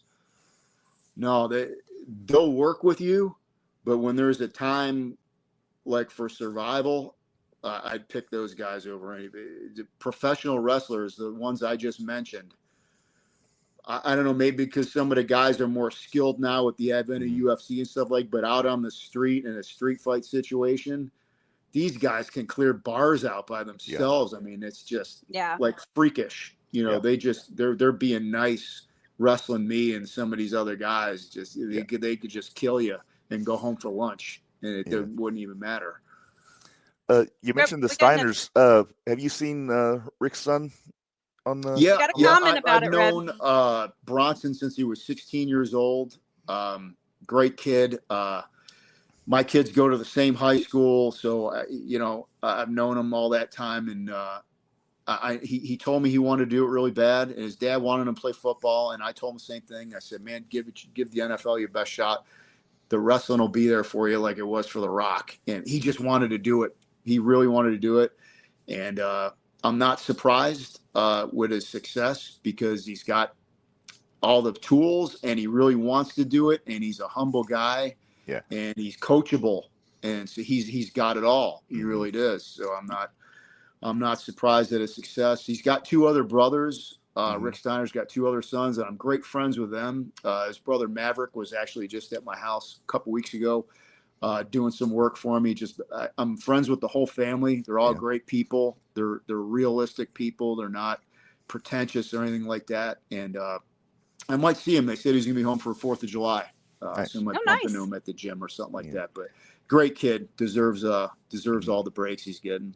Yeah. That spear he's got. Holy crap. I've seen it. Yeah. Without watching wrestling, I see these short videos of him where it's like, is he running or is that in fast motion or something? No, he's running. He's crazy fast. And that's the real, and there's a lot of real athletes in wrestling, but he's some kind of there's more than everybody else right now. He's like a perfect combination of Rick and Scott. Yeah, when you watch him in the ring. Yeah, absolutely. We enjoy Braun a lot. I've been following him since he was in NXT when it was the crappy 2.0. Well, it was the crappy 2.0 version, but yeah, I had a training camp. I had my own training camp here for a couple years, and he was a senior in high school, and he called me and he said, "Johnny, I got to do a senior class project. But you can't have help from your parents. So would you help me? I want to do it on how to become a professional wrestler." I said, "Bronson, come into the training center and have somebody with you. We're gonna film some stuff." And I got him in the ring. Everything I showed him, I had him press slamming people. I said, "Now do the clothesline like your dad." Everything I showed him, he did it on the first try. I was like, "Dude, you'll make it if you want to, you know." And so I saw it when he was a teenager. So. Yeah, he needs to work on selling just a little bit, though. That just comes with experience, and he's probably got a lot. He's probably got Paul E in his ear right now, telling him, "You're the next Brock, so don't look too weak out there or anything." And it's like I've been up there in WWE. There's a lot of people telling you what to do, what not to do, and he doesn't have a lot of experience, but at least he's got his dad and his uncle he can trust. You know what I mean? They're going to tell him when anyone tells him something, they'll tell him what it really means. So he's got that going for him. I think he's going to continue to do excellent there. Reb, you gotta read this one because I had to chuckle because that's my good hoot from last year. So all right, Johnny, what comedy WWE wrestler would you have a perfect feud or story with, and why is it Ron Killings? Well, a lot of people have asked me about that, and of course, I worked with Truth a lot at TNA. Yeah, we're actually him and me and Simon Diamond lost the TNA belts to him and Road Dogg. So we have worked a ton, but not when we were doing these comedy characters. So yeah, I think that's one of those things that would really get big reactions and stuff. And he was always easy to work with back then, and we got along great. Just a cool guy. And the recent story I heard about him getting let go, and then the people making a play for him and bringing him back. Yeah, that's good stuff. I'm glad he's. But yeah, no, we could do it, man. I know we could walk right in there with no script. We call him a national treasure here. He's our national treasure. And he's over 50, so there's no age on this thing anymore. He looks the same as he did in 2002. He still looks like. You could find Johnny Swinger versus K Quick from 2001, and he still looks and works exactly. You know what I mean? Yeah, you're right. Yeah. So these guys are, they're the ones I'm looking at going, man, I'm gonna keep going. Yeah. There's one other one here, Reb, that we haven't read yet. Oh, okay. During your 05 to 07 WWE run, were you ever considered for a Royal Rumble, like a quick elimination or Rumble appearance? That's when I was there in the company. It was I never heard anything like that. I got excited when this guy, Mark Carano, who ended up pretty high in the odds, came to me. He comes to me in the back. We're at a TV tape. He goes, "Johnny, how many rooms do you want for WrestleMania?" I said, "I'm going to WrestleMania. What am I doing there?" So I don't know, but I'm just kidding. So I was just happy to be there and excited at the possibility that I would get on it. Of course, when you're there, or even when you're trying to get there, you want to be, you want to be as high as you want to be on WrestleMania. You want to be in the Royal Rumble. But you know what? I was there for that 2 years, and I wanted to be a WWF wrestler when I was a kid. And am I supposed to be depressed I wasn't the Intercontinental Champion? That's them. That's all their decision. There's nothing you can do to change that. I'd have been glad to do that. I think I would have got a good reaction. I think I would get more of a reaction if I went in it this year than if I went in it 20 years, just because I've been wrestling for 30 years. And I think when I go to these fan fests, people remember all this stuff from ECW, TNA, and, just all these years of being in it. So it just lends you all this credibility, and then changing my image with the swingman and all that. And like you said, if Truth is out there and I came out and did the bushwhacker, and went over the top rope, they'd all be talking about it the next day. I can guarantee you that. It'd be the best money they could spend, to bring me in to do something like that, because it's all about getting people talking and getting publicity and all that. And no, it'd be great to work with him again. Santino, I did some great stuff with. I remember watching him when he was on Raw after I left. I'm like, man, this guy's great. This character, this, these things he mumbles out when you're not expecting it. That's wrestling, man. That's, that stuff will always work, and those characters will always catch on with the people. That Tricky Williams. Isn't that what he calls him? Tricky Williams. He has so many fun names for all the NXT guys. It cracks me up. It'll never top John Cena. Yeah, John Cena. There's one more from Ash. I think Ash is doing more research than we are. He is. He says, what did Ash take over? It says WrestleMania, I think Vince wanted you versus Boogeyman or you versus someone in the pre-show Battle Royal. Once again, I would have been glad to get that extra payday. Right. Yeah, right. And that Boogeyman is the easiest guy I've ever seen. I mean, he really is. I see him at independent shows. He doesn't even touch the guy. He comes out with the worms and chases the guy around, and the guy slips and falls on the ground, and he drops the worms on his face. And I'm like, I've never seen a guy have a match where he didn't touch the guy. Well, this guy can do it. And the people are excited about it. So I'd be glad he's another one. I'll wrestle him 7 days a week, too, because I know I'm not going to get hurt. Right. He was at the expo a couple years ago, Minderz. And he was at it this year. He's got his full costume on, too. Yep, I don't know how long it takes him to put all that stuff on, but very rarely will you see him without that stuff. He shows up at the Fan Fest with all that stuff on. Yeah, it's unbelievable. But he knows that that's what his bread and butter is, that whole image and gimmick and everything, and he brings it to life. He really does. So I have a question. When you were in the back and Joel Gertner would do his limericks, did you guys ever look around at each other and go, oh, boy?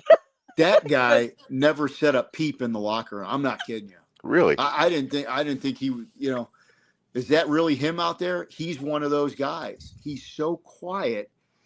And if you do talk to him, you got to lean in real close so you can hear him. He's so soft-spoken. And then he goes out there and, like you said, he's just bombastic. And how did he come up with all that stuff, right? We didn't have scripts back then. Nothing. You go make a promo, and if it's good, we'll ask you to do another one or we won't. And, man, that guy was what a heck of a character, right? But his real-life persona, complete opposite. Quiet, respectful. If you're sitting, you come to the locker room, he'll give up his chair for you. It's just that's the kind of guy he was. Between him and our buddy from Hope Promotions, I actually had a setup over there at the Squared Circle Expo, and Gertner was one of his guests, and so was Blue Meanie. So we had another guy. And another great character. I hung out with Blue Meanie and his girlfriend, wife. I'm not 100% sure, but we had a blast that night. It was so much fun.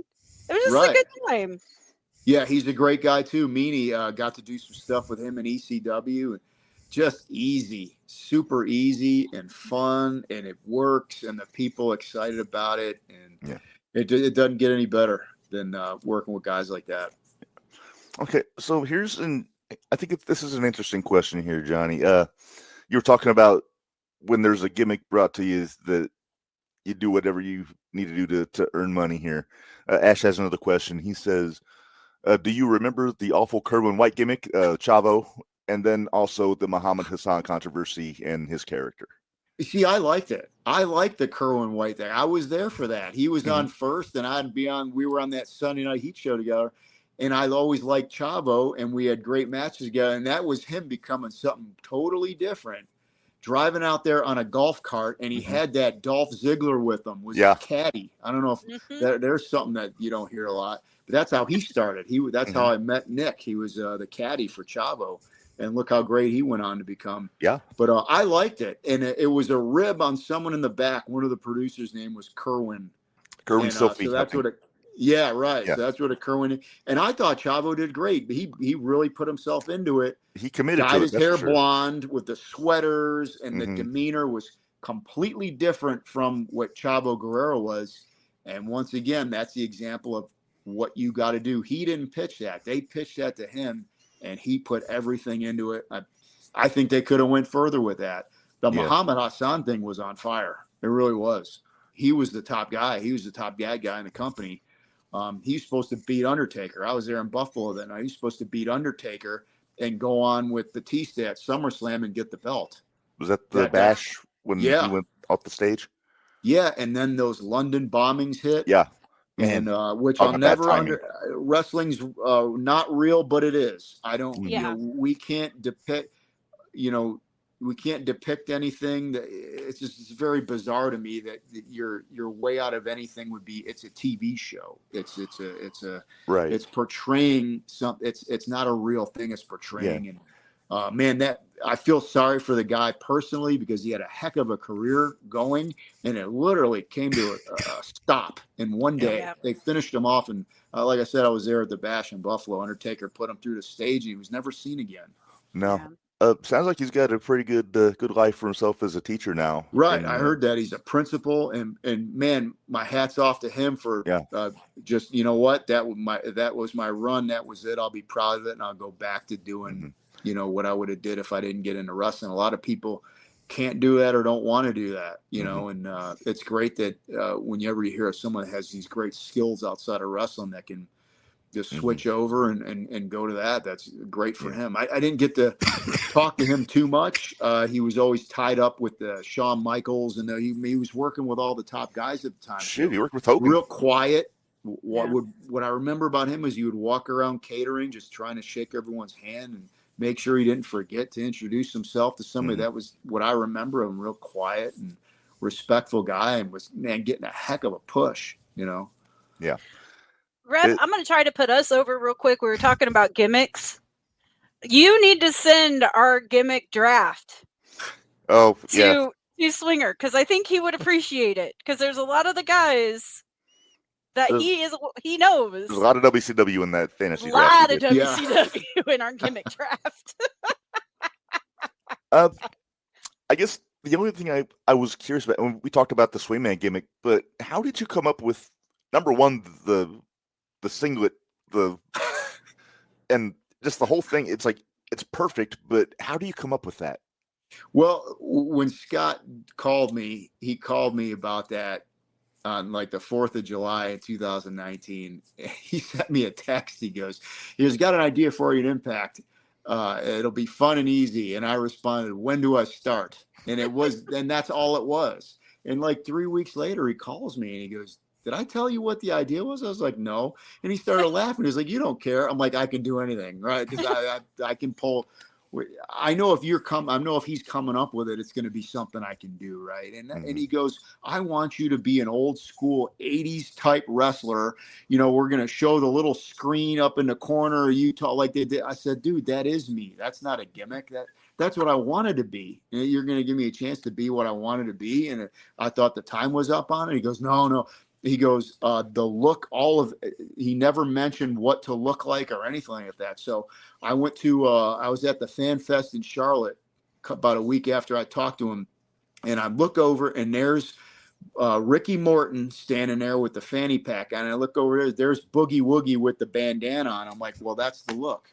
You know what I mean? Yeah. The bandana and the fanny pack and then the lingo, and hey, listen, Daddy, I got all the Rizats, you know what I mean? And just everything's a gimmick, and I just went over the top with it, and they liked it, and the next thing you know, I got my own Swingers Palace and all these interview segments, and I'm talking way more than I'm wrestling. And like you said, the singlet, that was me thinking, what outrageous thing could I wear that looks like it's from the 80s that nobody else would have the guts to wear? And that first one I had was something I remembered I had up in my attic. That literally was an 80s workout. So you already had that? Yeah, right. I was like, nobody would have the guts to wear this. And I can't even tell you where I got that. It was probably at an independent show. Somebody left it behind or something. I was like, this thing's outrageous. I'll find use for it someday, even if I got to make somebody wear it. And then lo and behold, it was perfect for me to debut on TV. The funny thing is they shot vignettes. I had like 4 or 5 weeks of vignettes of me lifting weights and just walking down the street and look at and Don Callis comes up to me. That's the first thing he said to me when I got to the first shot in Vegas. He goes, where did you get that singlet at? It's so absurd. And I'm like, wait till you see the rest of the stuff we're going to do. You know what I mean? Just everything's going to be, just ridiculous, off the wall crap that nobody does anymore. Love it. Oh my goodness. Yeah, no, it was the best time I had. It was 4 years on there, and man, it was great. And you solved a murder? Yeah, right. Yeah, I was on trial, wrestler's court. I got to do so much fun stuff on there. That Swingers Palace, the T-shirt was the highest selling shirt for the year. I mean, it just, once again, just proof that characters, it's where it's at. It really is. Yeah. I can think of a few indie guys around here, Minderz, we need to send this interview to. I can think of quite a few of them. Yeah. Like I said, we mentioned them earlier, and they would get a kick out of it. Yeah, and then there's also some that I think could learn a thing or two from this interview. Definitely. We never stop learning. I still watch old wrestling on YouTube, the guys before me, because all that stuff still works. And what's old is new again. And people go, Swinger, why do you use the sleeper? Because it's an old school move and it's easy. I said, part of it, but the other reason is I still have big arms. And when it's believable that I could wrap my big arms around and choke you out, as opposed to, 105-pound guy trying. There's a reason for everything, and you can learn from watching the people that came before you. Mm-hmm. I don't watch too much of the current stuff because it's so much high flying and high risk, and that was never my style. So I still will sit down and watch Bob Orton Jr. and Tito Santana and Magnificent Morocco, all those guys I can use. I did one of my first matches when I went back to team. I did the Mr. Fuji headbutt to the crotch, and they went nuts because they hadn't seen that in 35 years. And it's just you can always pick up something new. And if Rock and Roll Express are on a show, I watch their match. Those guys are good friends of mine, and I watch their match. And they're like, well, we're not going to do nothing out there. I said, that's why I want to watch it, because you guys make something out of thin air. I never want to stop learning how to do that. I'm just going to say all you're missing is the loaded boot from the grappler. That's it. I've done the Shiki, tap it on the ground to make so the announcers can tell that. But no, that's all stuff. The Mike Sharp forearm pad, we could use all that stuff still. That would really, that people would buy that. If they don't remember it, it'd be like it's something new. Like, why has he always got that thing on it? You know what I mean? And it's something to talk about. Bob Orton's cast that he had for a year and a half. Right. The cast he had for a year and a half. Yeah, we can do all that stuff again. We really can. It hasn't been seen in 40 years, and it's right.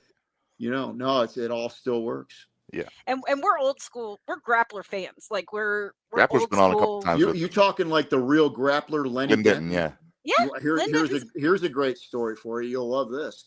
When I was in WCW, I had a tag match. It was me and Len Denton against High Voltage. And here's the best part. I didn't know Len Denton was the grappler. Oh, wow. This is in 98 or 99. Yeah, I tagged up with the grappler and didn't know it was the grappler. There's this grappler mask. Reb has the grappler mask. Got the grappler mask. Oh, awesome. Yeah. And it's signed. You want to hear about the grappler, talk to Raven. That's all. The grappler taught Raven everything. And yeah, he said they used to ride together, and he taught him how to book. He taught him how to, do angles and how to get over as a heel. And I'm thinking, I tagged up with this guy, and I just thought he was some ham and egg or Len Denton. We didn't know back then. There was no internet, and he never. We're working wrestling High Voltage, who are really jacked up guys, really nice guys with not a lot of experience. And you would think Len Denton would have said, hey, guys, I got 30 years of experience. Nothing. He didn't say anything. He just went along with it. I was like, man, that's funny when you mentioned the grappler. Yeah, I did a tagged with the grappler and didn't know it was the grappler. I had a match with this. Here's a mark match for you. Me and Gentleman Chris Adams against Harlem Heat on WCW Saturday night. So Chris Adams, right, is a Texas legend, world class, and Harlem Heat's from Texas, so they idolize Chris Adams.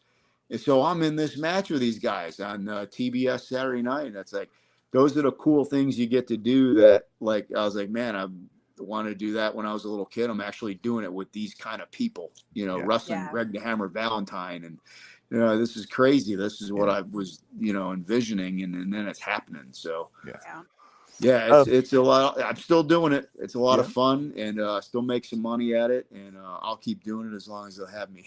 Yeah. There you go. Hey, Ash has one last question before we let you go, and we appreciate you making the time for us here. Oh, absolutely. I'm going to hook you up with Mike Jackson too. I That'd be awesome. That. For sure. And we're going to get you back on because I feel like we haven't scratched the surface at all. I do a lot of part twos. Yeah, right. We might be doing a lot of part two. 30 years is a lot to talk about in an hour. Because we got to get into more WCW stuff for sure. Oh, like I said, that was my big. That was Turner Broadcasting Systems. Yeah, right. That's big time TV, man. Big arenas, domes, all that. I love talking about it. Okay, so Ash says, final question: any memories or funny stories on your tours in Australia, UK, and Switzerland? Yes. Lex Luger, who's a good friend of mine, back then wasn't friends with a lot of people. Back in the early 2000s, we're on that tour, and he tells me and Simon Diamond, he goes, guys, Zurich, Switzerland is the most expensive city in the world. So we get to the hotel in Switzerland, and we go in the hotel bar. A beer is $32. So here's where me and Simon Diamond, we go down to the convenience store and buy our own beer, bring it back to the hotel, up to the room, throw it in the bathtub with ice, and we're bringing our own beer down in that. That's how cheap we are, but expensive. I don't blame you. That's Australia too. Everyone goes, I want to go to Australia. You better have some money because it's expensive there just to eat food. And this is 20 plus years ago. I can't imagine what it's like now. Yeah. But for what I was making for the tour, I was eating tuna packs out of my bag because I don't know how people survive over in those countries. It's so expensive. Even the UK is expensive too. I've been all those European countries, England, Ireland, Scotland, all of it. It's all. It's nice to say you were there, but man, it's you realize how good you have it in this country. Mm-hmm. Yeah. Well, where can people find you on social media, or how can they get a hold of you? I'm on all the big ones. What do they call it? X now. Sure. Why not? Johnny_Swinger on Instagram. You can find me on Facebook under my real name, Joe Dorgan. That's how my high school friends can stalk me. I guess they're all on that one. So I'm easy to find but hard to get. But there you go. But no, I'm on all that, and I appreciate you guys having me on, and definitely we'll set up another one. Be a lot of fun. Oh, absolutely. We're gonna have to do a part two. For sure. You guys have been great. Thank you. Thank you. Thanks, Johnny. Have a great one. You too. Bye-bye. Come down off your high. I need to pay some bills. Okay, pay some bills.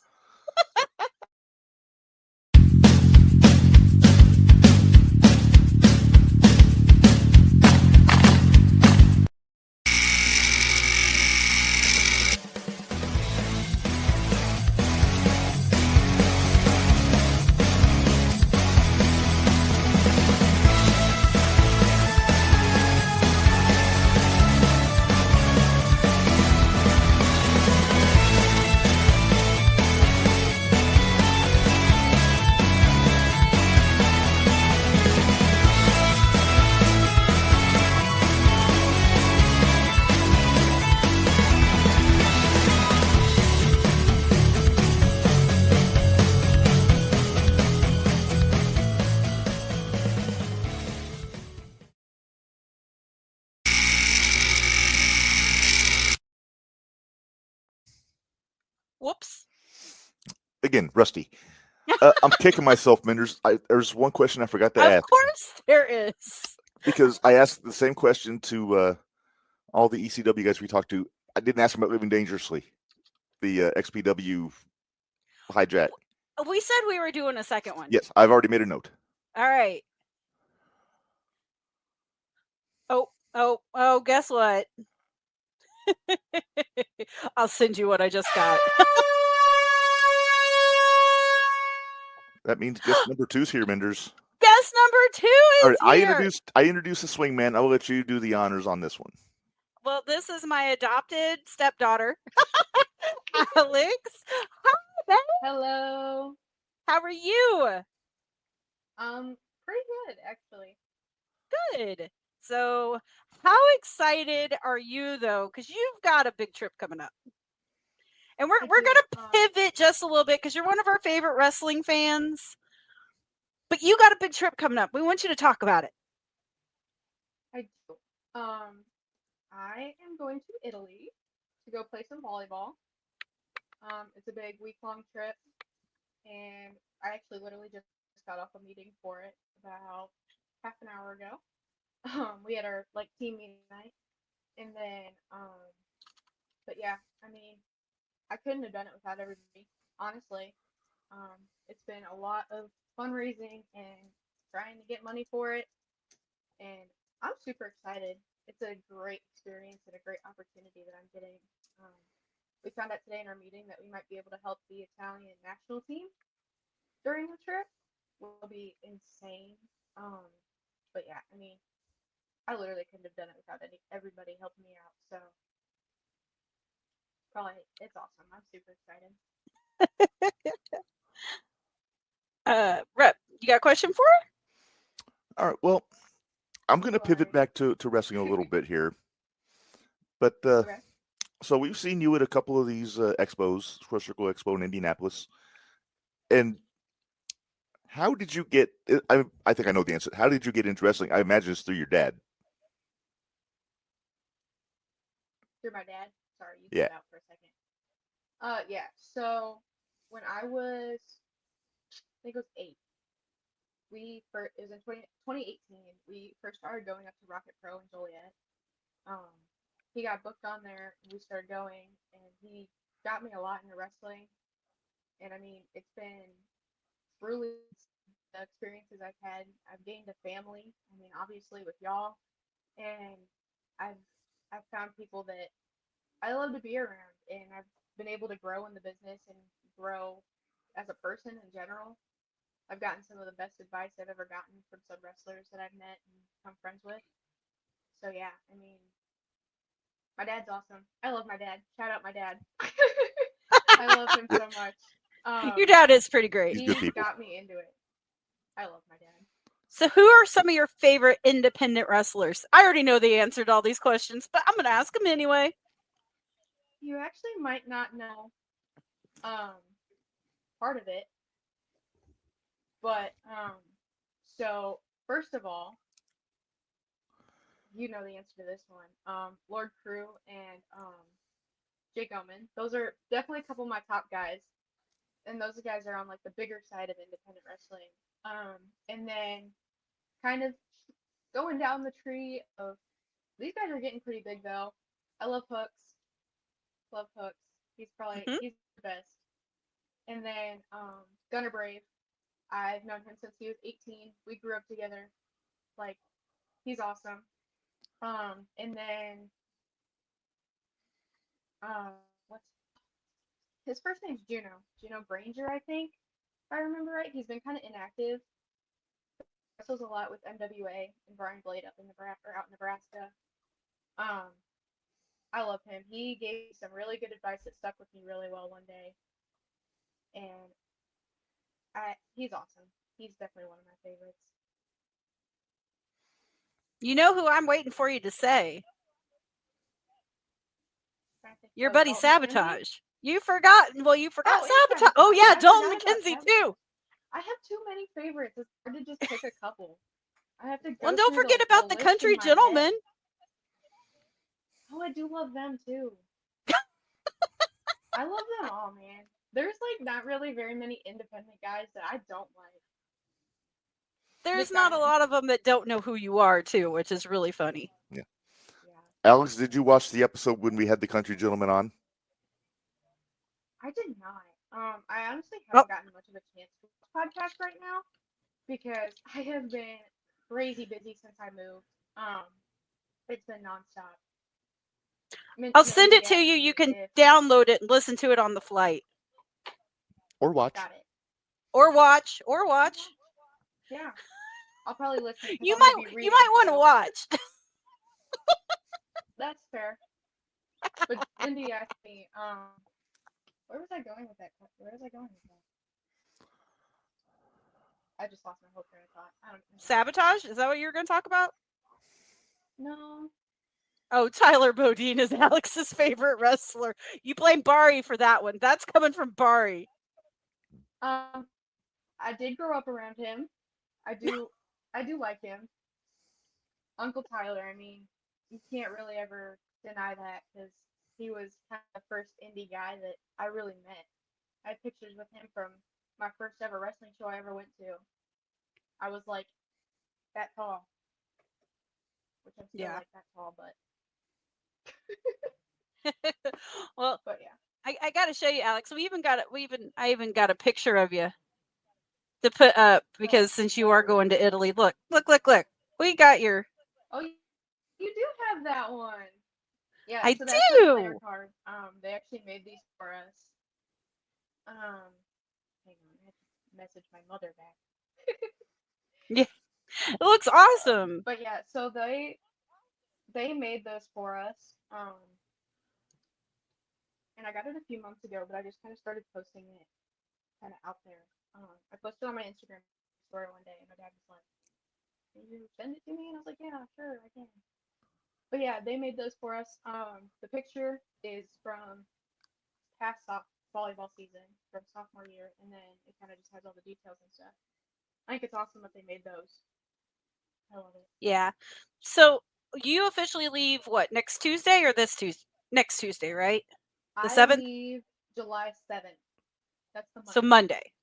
Okay. Yes, I leave in 6 days, and then I come back to Illinois on the 14th. I won't be home till really late, and then I don't know when I'm coming back down to Alabama. Okay. It should be like the 26th or the 27th-ish. Okay. All right. Well, if anybody wants to send you some more donations for your trip that's listening tonight, where would they need to go in order to do that? So I have a Facebook page that, let me make sure I have what it's actually called on here. I think it's just called Alex's Trip to Italy. Yes, it is. It's called Alex's Trip to Italy, and it's a picture. The profile picture is a picture of me standing up by a net, and then my cover image is to my team. If you scroll down a little bit, there's details. There's my dad's Venmo and his PayPal. There's my Cash App on there. I'm 90% sure it's on the original post. If not, just message the page and I can send it to you because I can. Well, I can pull. I'm friends with it on Facebook, so. Oh yeah. So we'll make sure we get it posted on our page. Try to get you some more. See if we can get you some more donations. Try to help you. I know I've sent you a couple times. So, but I want you to have a blast. I want you to have a great time. I want you to enjoy it. And we will look forward to hearing from you when you get back. Maybe we can get you on the podcast again. You can tell us all about it. Yeah, I'll post a bunch of pictures. All right. And I'll post them on my Instagram and stuff. Sounds great. We will put it up so everybody gets to know who you are, because you are one of the best people we have ever met, and you're a lot of fun. Well, thank you. I love you guys. You guys are awesome. We love you too. All right, Alex, we're gonna let you go, and so we can get our hopefully be done with our show before 9, but we're pushing it right now. Makes sense. I think we can do it. I think we can do it. We'll see what happens. All right. Thanks, Alex. We'll talk to you soon. Thanks for having me on. Sure. Thank you. Bye. I love her. She's a good kid. She's my little buddy at the expo.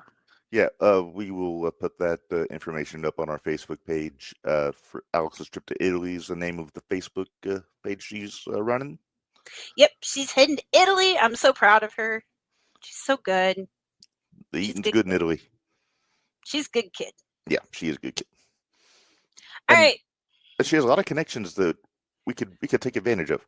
We could. Well, we need to talk more. We need to talk more to Craig. I think Craig would be able to help us out a little bit more with that. That's maybe. And we still need to get him on the podcast. So one of these days, maybe we'll get him on the Shootout. That works since he's with a lot of the independent stuff. So yeah. All right. We have a couple other things to talk about today. We got to talk about Night of Champions. We got to talk about Raw. Just a couple things on Raw that I want to make sure we get into. But well, let's start with Night of Champions, or you want to start with Julia? Well, spoiler alert: Julia is the new U.S. champ. Mm-hmm. Okay, and move on. What else? And move on. All right. So Night of Champions in Riyadh, Saudi Arabia, and yes, Blake Sean. Monroe's yes, we know, Sean. We got it. Yes, and Italy. But I was hoping when we said it 4 more times after she got off of here. I know. It's important to hammer out that information as much as we can. Yep. All right, Night of Champions in Riyadh on Saturday. First match was the King of the Ring finals, Cody Rhodes beating Randy Orton. And we got a little shady Orton a little bit in this match. If they keep teasing me with a good time, I'm... But so my notes for this match was slow start, because I thought it took them 20 minutes just for both of them to get out to the ring by the time they both did their entrances. Mm-hmm. And then I liked the match. Orton. I liked the match. Mm-hmm. I did like the match. I hated the finish. Yeah. I hated the finish. Okay, well, how many sugars do you give this match, Minderz? 3.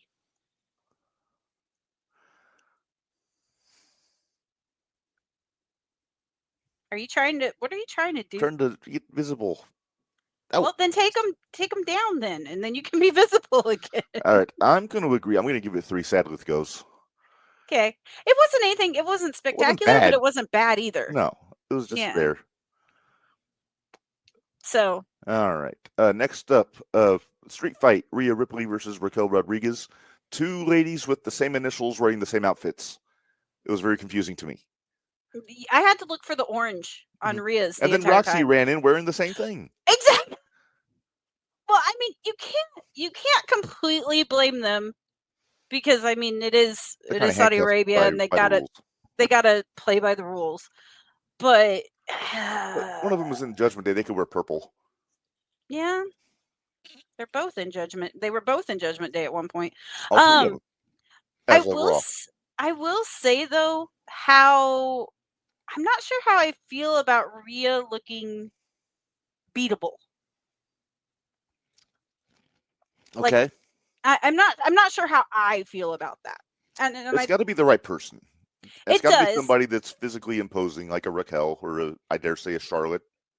I mean, I know it's a reach, but also it is Minder's Law because they are best buds. And outside of the ring. It is. So I mean, overall, it was fine. I just hats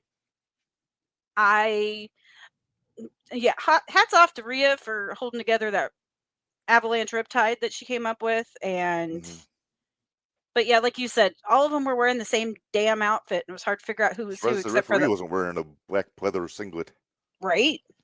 Ooh. Although Roxy took that kick when Rhea kicked that trash can, I was like, "Oh, her ears are ringing bad right now." Welcome to the big time, kiddo. Yeah, hello, welcome. But yeah, so sugars. I'm gonna let's go 3. Sticking with 3. Sticking with 3 again. Here's the thing: I don't think I'm gonna have too many 1s. No, because there were a lot of times where I didn't mind the match, but I didn't like the finish. But I'm gonna give it. I don't have one for a half. I'm gonna give it 3.5. Sad with goes. 3.5. Okay.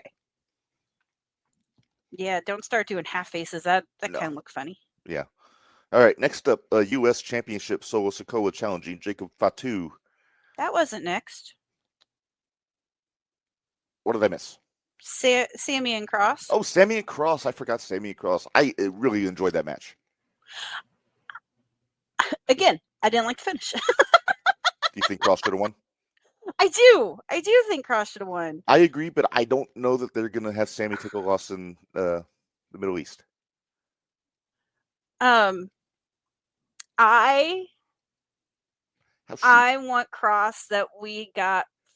I want the Cross that we had at Bloodsport, and that is not the Cross we had at Bloodsport. No. And I want that Cross. I like the Cross we got last night. Yeah, yeah. All right. Well, I'm going to Why? give this match. I'm going to give this one. Oh, Oh, what? I do have a question. It's about the finish. And this is what Okay. I didn't like about the finish. So, this could be a stupid question. Okay. Probably more than likely, because that's what most of my questions are. Oh, stop. But, so they did the 3-arm thing with Sammy. Why is it sometimes they only do it once, and other times they do it 3 times? The 3-arm thing? Where they lift your arm up and it falls down, and they Oh. lift the arm up and it falls. Why do sometimes they do it 3 times and other times they only do it once? I'm going to just assume it's referee's discretion. They traveled across the world and had back-to-back shows, so what we got was all they could muster. Hey, I'm fine with that. I get that. I'm just Yeah. not going to say that this was like my favorite PLE or I will say I think we can give this one 4 Lithgos. Nope, that's worse. What? Oh, Where- I'm sorry. 2 Yeah. Lithgos. 2. I forgot the scale. The scale's backwards. 1s are good. 5's bad. Barry says every finish felt rushed. It did. Yeah. I will agree. It did. Now I don't think there was a single one that I liked the finish to. Lot of But couples.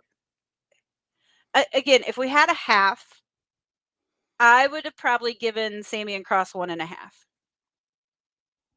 That's good. Yeah, it's real good. Yeah. In my opinion, that was my favorite match of the night. But that's my opinion. You're kind of getting there.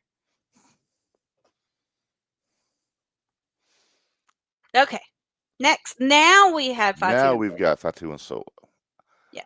I've got to say, I was surprised by the finish. In that I didn't think they'd take the belt off Jacob this fast. But I like how they did it in that they brought in Hikuleo and they brought Tonga Loa back. And Tonga Loa didn't mess anything up. Nope, he didn't. Okay. I'm gonna pose a question to you. Okay, I wonder if it's the same question I'm saving for after this. But go ahead. I'm asking, is this how they're going to get OTC back? Is this how he's going to come back to Possibly. help Fatu? Well, Zilla and Lance Anawa'i both went on Twitter and pledged offered their help if Jacob wanted it. But I think it's either going to be the Usos or it's going to be Roman. Yeah. Coming in to help. That choke slam spot. Yeah. Mm-hmm.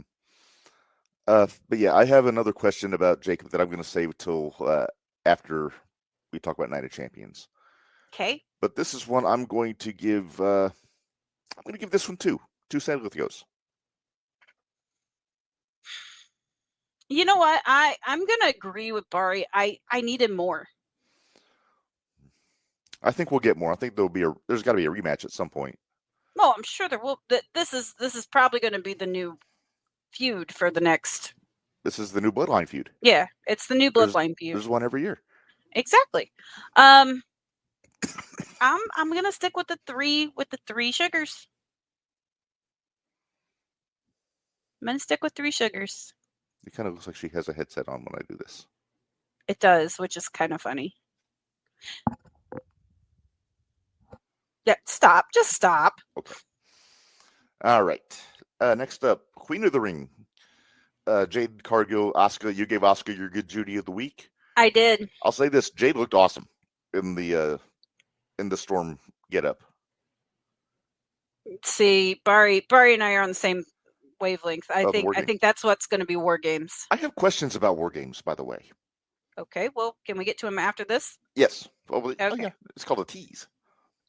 Okay. I did want Asuka to win, but like I said, I think this is going to open the door for Naomi cashing in and getting the women's title.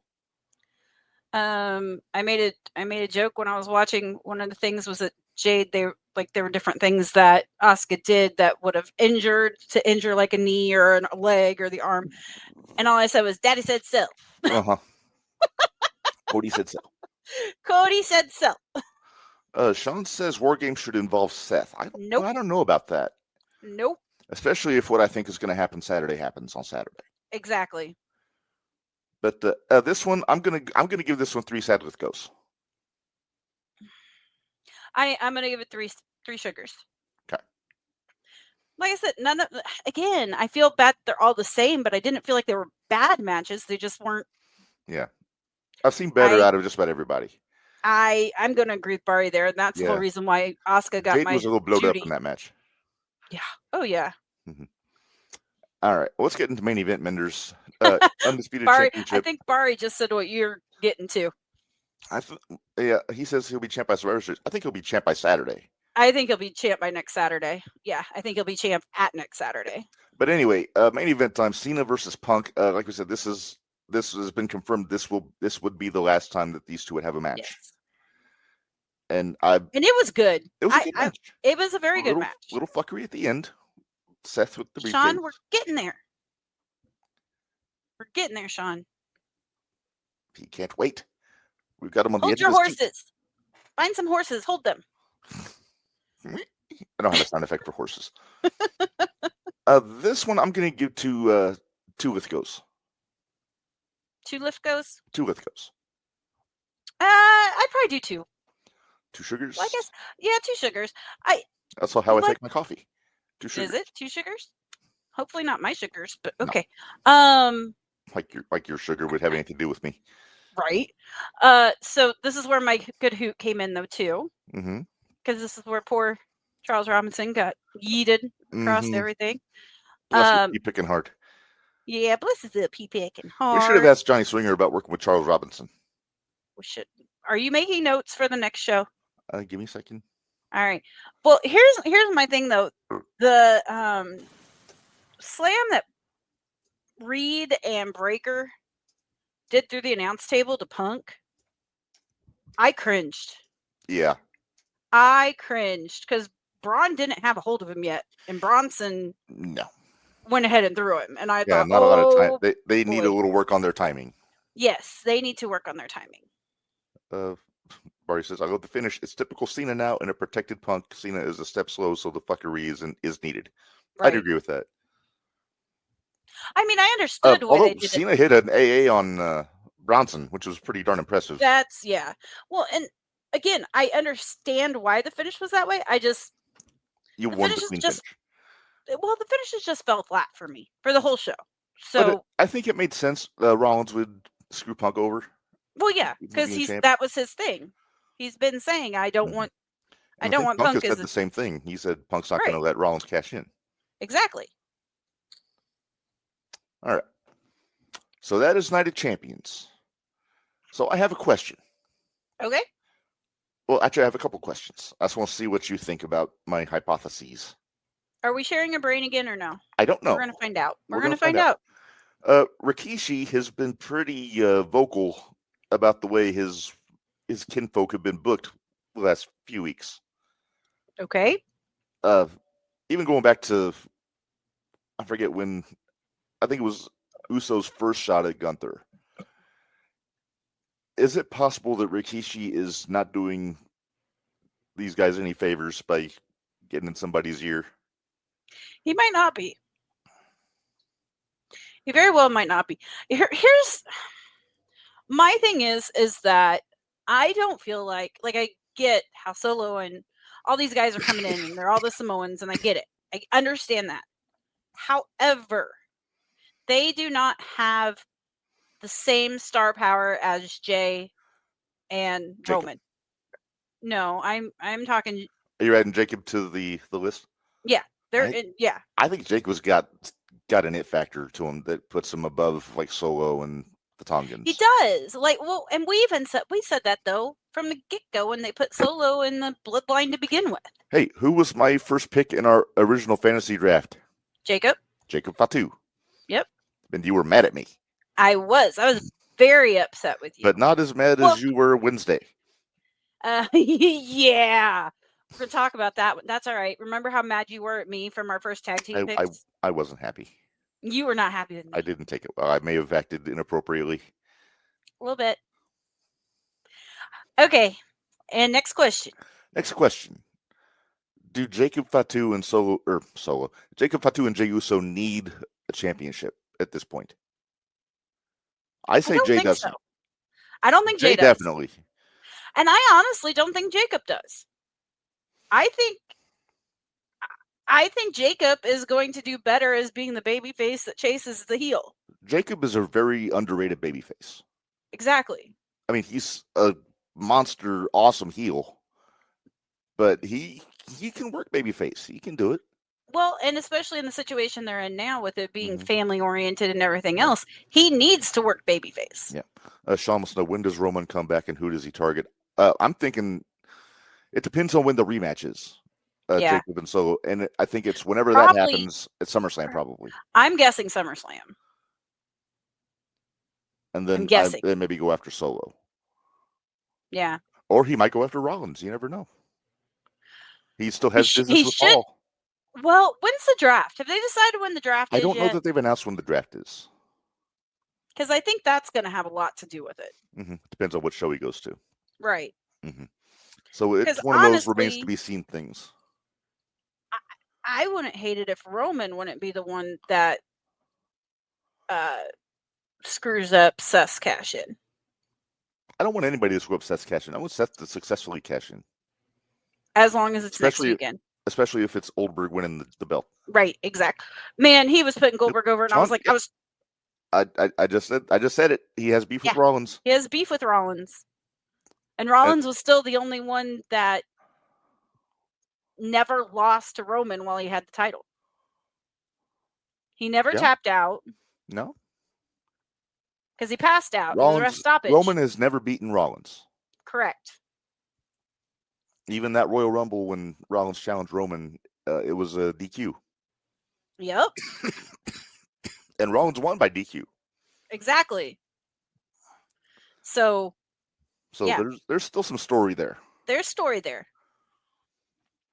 There's story there. But yeah, I'm with you though. I think Rikishi's not helping them any. No, it's kind of that same heat that Paulie got on Punk back in like 06. Mm-hmm. When Paulie was selling Punk so hard to creative, and they finally said, we're not doing it because of you," Mm-hmm. which is why Paulie left for a few years. Right. All right. Well, so that remains to be seen. There's a lot of mustard on the ball there for the Samoans. There's so many different ways they could go with Yeah. that. And speaking of that, there's a lot of ways that Rollins can go after last night on Raw. Yes. He was with Gunther, he was with Punk, now he's got LA Knight next Saturday. And he's still got that briefcase. Mm-hmm. Sean says, I think Roman has at least 2 years left as a wrestler. Oh, I think he has as long as his contract is. Yeah, I think he has his I'm not honestly, sure how long his deal's for, but he doesn't have to do anything. Yeah, he doesn't have to do anything. Well, he's in the He has the as movie. long as he wants to be in it.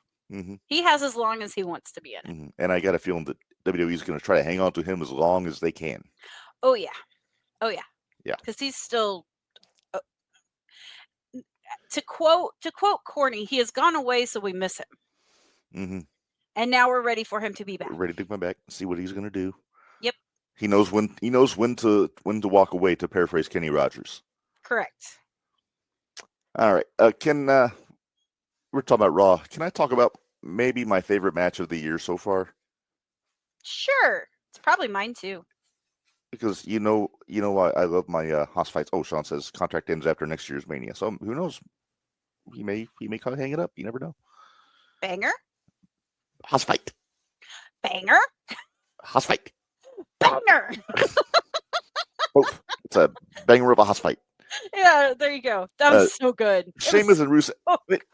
That's what Swinger was talking about. He doesn't watch the new stuff because of all the flipping and all this. There wasn't a flip to be found in this fucking match. No, there was not. It was just beat the crap out of each other. Minderz Law, Article 3. Yes, they are best friends, so they're gonna beat the shit out of each other. And man, it was fun to watch. It was so much fun to watch. It's a consideration for the year in review. I was super impressed with the We're getting there, way- Sean. We're getting there, Sean. We know we jumped one match ahead. Get over it. Yeah. We're not going in order on this one. We're just going by Not what at we all. enjoyed most. I did like when Rusev, when they set him up for the 10 The 10 beats of the Bowron, 10 or whatever it's beats. called. and Rusev grabbed a hold of Sheamus and just dropped. I was like, why has nobody ever done this before? It's like when Mick Foley puts the mandible claw on and nobody bites down on his hand.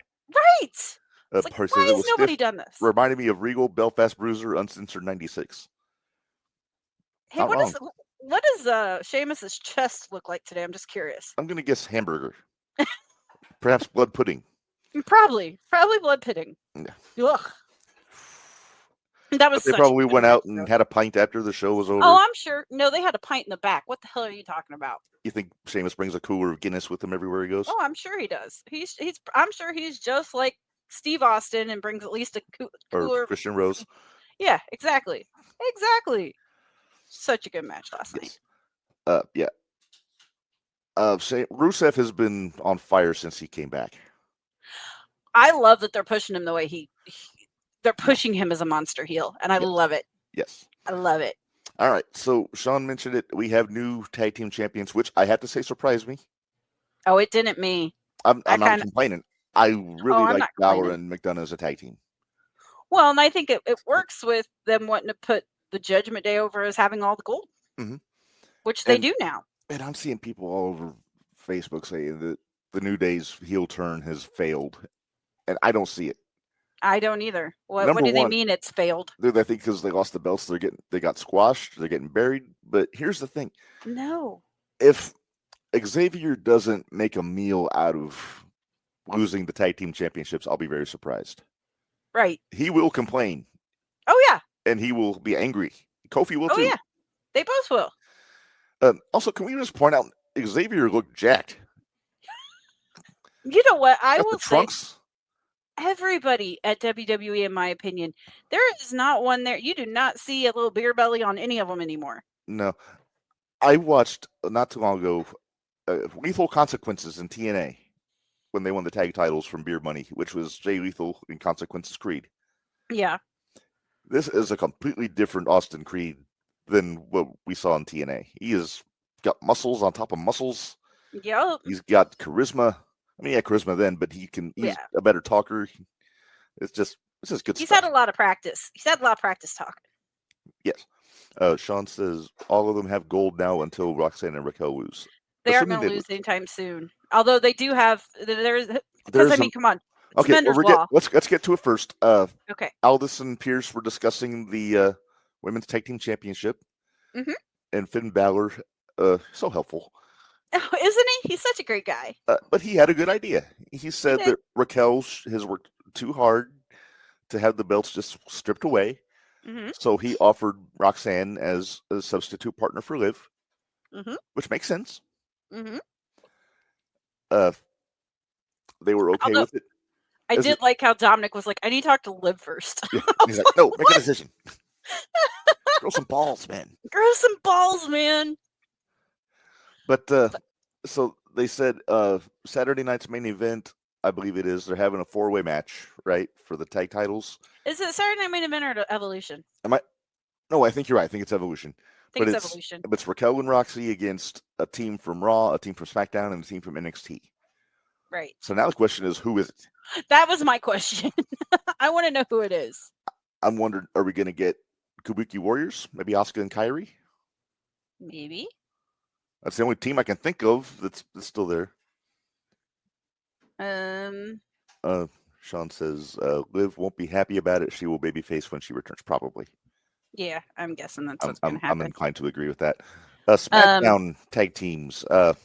See, I haven't watched SmackDown in so long, just because it's on a terrible time, and at least it's only 2 hours. I'll throw one out. Nia and Naomi. Nia and Naomi? Not if Naomi gets the belt. But what about Natty? What about Natty and Maxine? Natty Maxine, possibly.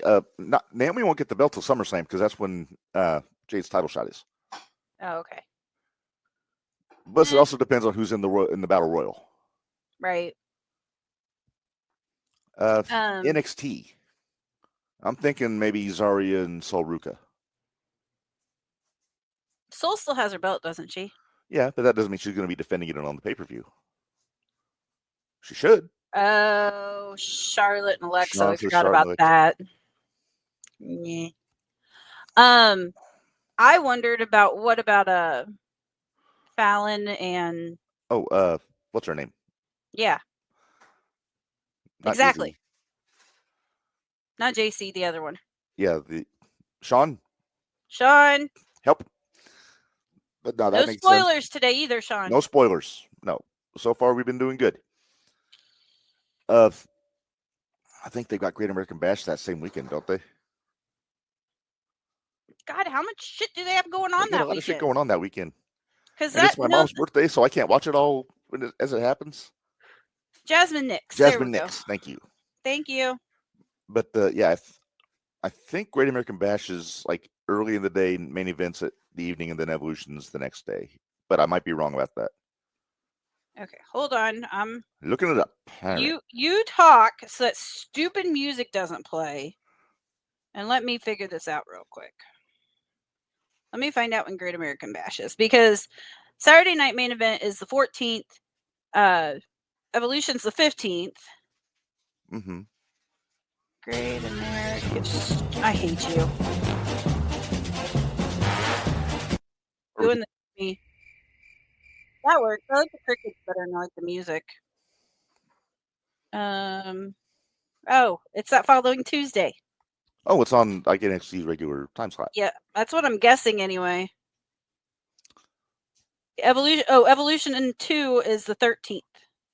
Yeah, it's the Sunday. Oh, Great American Bash is on Saturday. Oh. Okay. Because July 12th. Face Grayson Monroe next Saturday. So that's on the Bash. Okay. I'm gonna. Yeah. I'm gonna make a. Can I make a bold statement? Sure. Jordan Grace to win the Battle Royal at Evolution. Oh, is this a bold statement? Is this really a bold statement? Going out on a limb.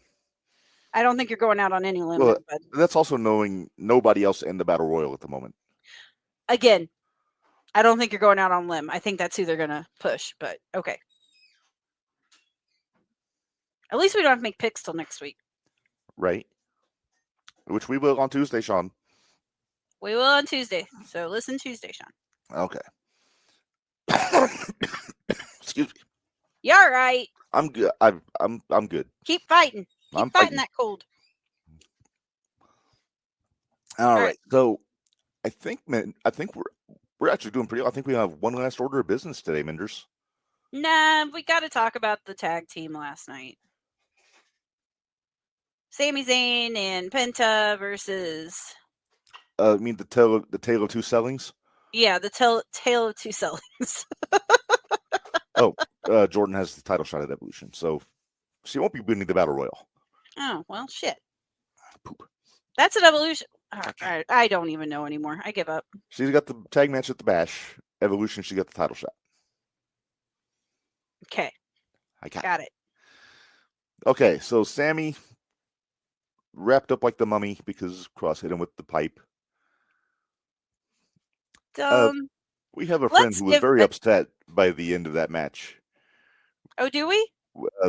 Penta hit the arm breaker on Braun Breaker, and then Braun immediately gave him a press slam. I was so yeah,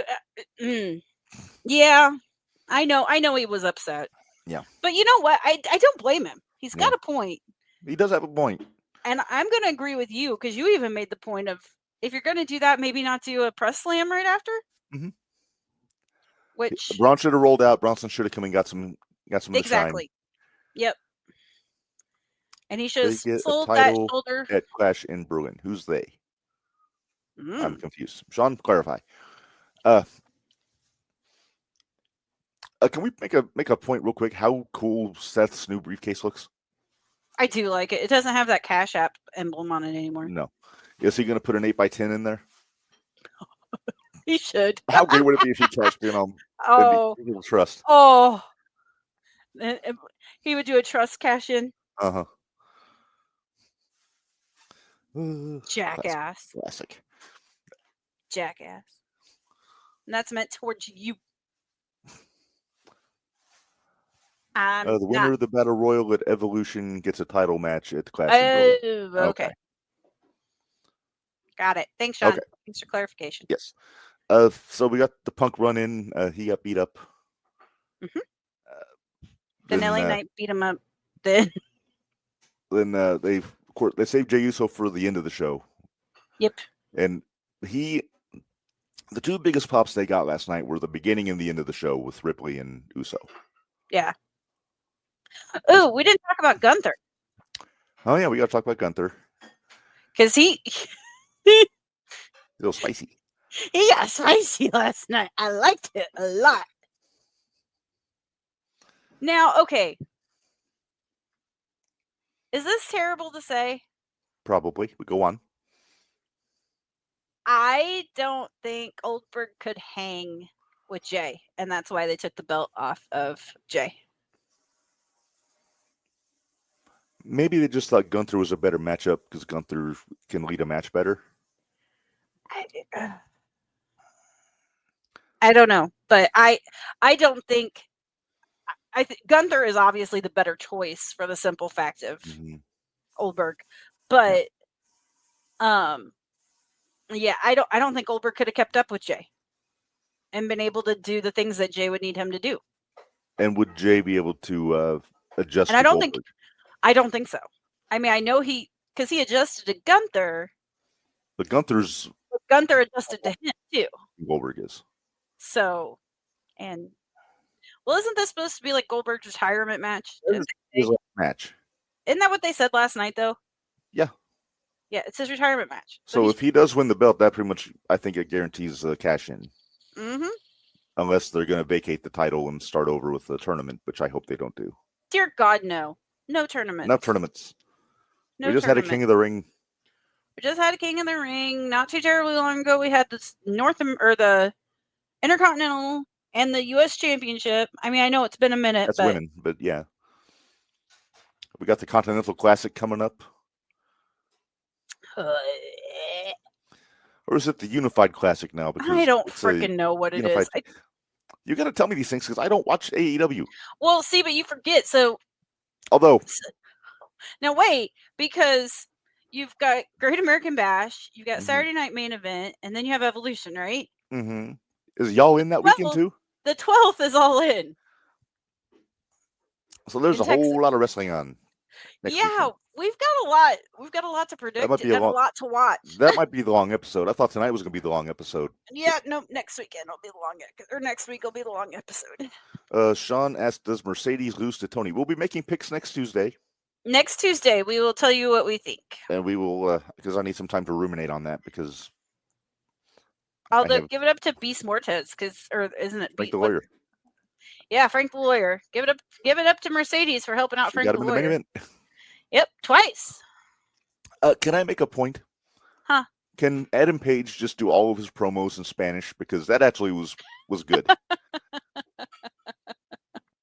Yeah, he but spoke well. Nobody will know what he's saying. Phrasing, but it sounded cool. Put some subtitles on there. There you go, subtitles. He said "combate." Come on, that's awesome. Combate. That was the most interesting he's been in about 3 years. That's terrible. I'm sorry, but I stand by it. Oh, did you see we do have new AAA tag team champs? Yes, Los Garza. Yeah. Humberto and Angel. Angel. Yes, same thing. I speak in the proper Spanish dialect. With their fearless leader. Santos Escobar. Santos. All right. Okay, now we can move on. All right. We have one last order of business before we get out of here. So here we go.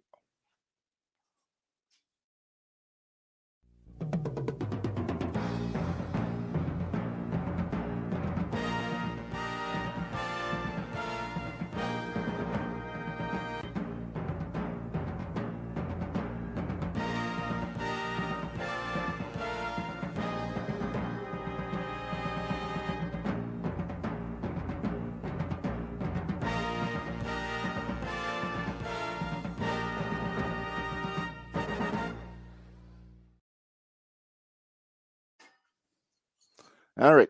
I was saying, why are we back to headlines? What the hell? Actually, I'm mad because I hit the wrong graphic because I have the updated one, but I hit the wrong one.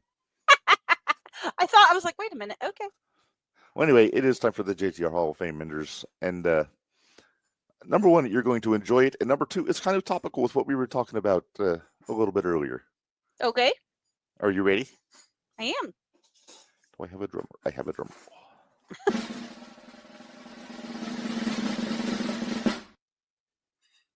Yeah. Haku. Who? Love Just- this. I love Haku. He's Ming. Ming. Some people, he's just a big teddy bear. He was really nice to me. I regret that I missed out on meeting Haku last year at the expo. Thanks, Sting, for that. Thank you, Sting. He also King cosplayed Tonga. Waltman. King Tonga. Yes. Look at this picture. It teamed up with Rick Steamboat. They look like such babies. Did you know he was a sumo wrestler, Minderz? Haku was? Haku was. So was Barbarian.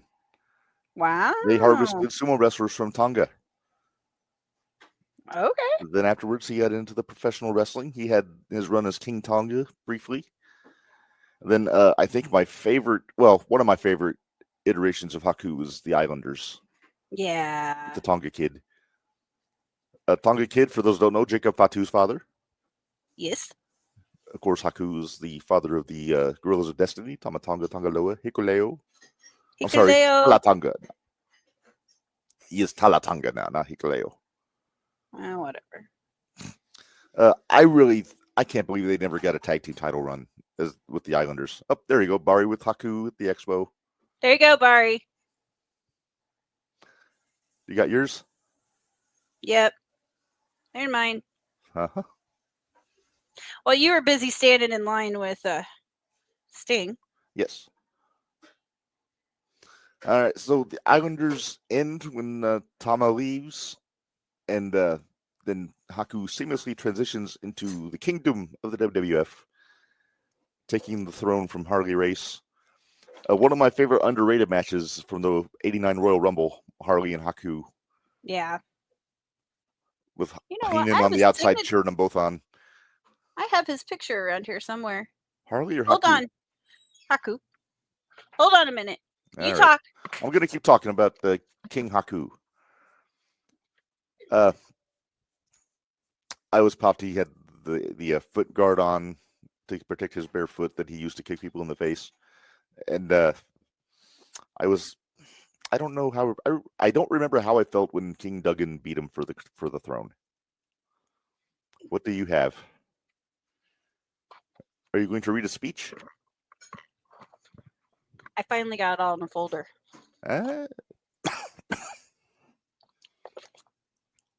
But it's got a little bit of everybody in here, so it might take me a second. That's all right. Look at this picture of his kingship, Haku. I think With I all don't have the it in looks here. that the Kings had back in, like, all through the history of the company, this is my favorite look with the purple robe and the crown. It looks like royalty. It does, and he had the jabronis carrying him to the ring on the sedan. Mm-hmm. I still think the guys that carry Mabel should have got hazard pay. I'll have to go look because I know I have a picture. Yeah. So after he loses the throne to King Duggan, then he gets his first championship in the WWF Minderz as one half of the tag champs with Andre, the Colossal Connection. Dude, he took so many bumps during that match. He was yeah, you're talking about the WrestleMania match? Yes. Yes, because Andre could not move. He couldn't move. Although it did make for an epic face turn at the end of the match. It did. Bobby It learned not to did. slap Andre. Do not slap Andre. No. Jackass. I might find that. I have one somewhere around here, though. After Time for me. After the Colossal Connection, then I don't have a picture of them from WWF, but that's when he started teaming with Barb. Faces of Fear. Which is maybe my favorite WCW tag team, not called the Steiner Brothers. Right. Although the Outsiders are up there too. Well, they're up there, but This is around the time that they really started putting over how tough Ming was in WCW. right. To the point, do you remember this moment? Yep. I do. Sometimes not selling is okay. Well, When you're Haku, you don't have to do anything you don't want to. exactly. It's He's kind of just like getting a nice shower on his face. right? Well, Look it's at the kind of, determination on Liz's face, by the way. I know, she's like, I will hit this correctly. Oh boy. Classic. Oh boy. Okay. So after WCW, where he was, I think he was the last hardcore champion. Barry may have to clarify that for me. Then he Barry? went to WWF in 01, grew his hair out, looked like a even bigger monster. Started teaming with heel Rikishi back then. Hmm. And This is about the time I quit watching. and this is also about the time that I think he retired from full-time wrestling.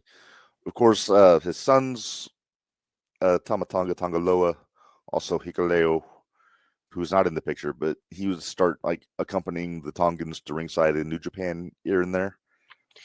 Hikuleo's so helped him freaking get up the tall. day. He's so tall. He is very tall.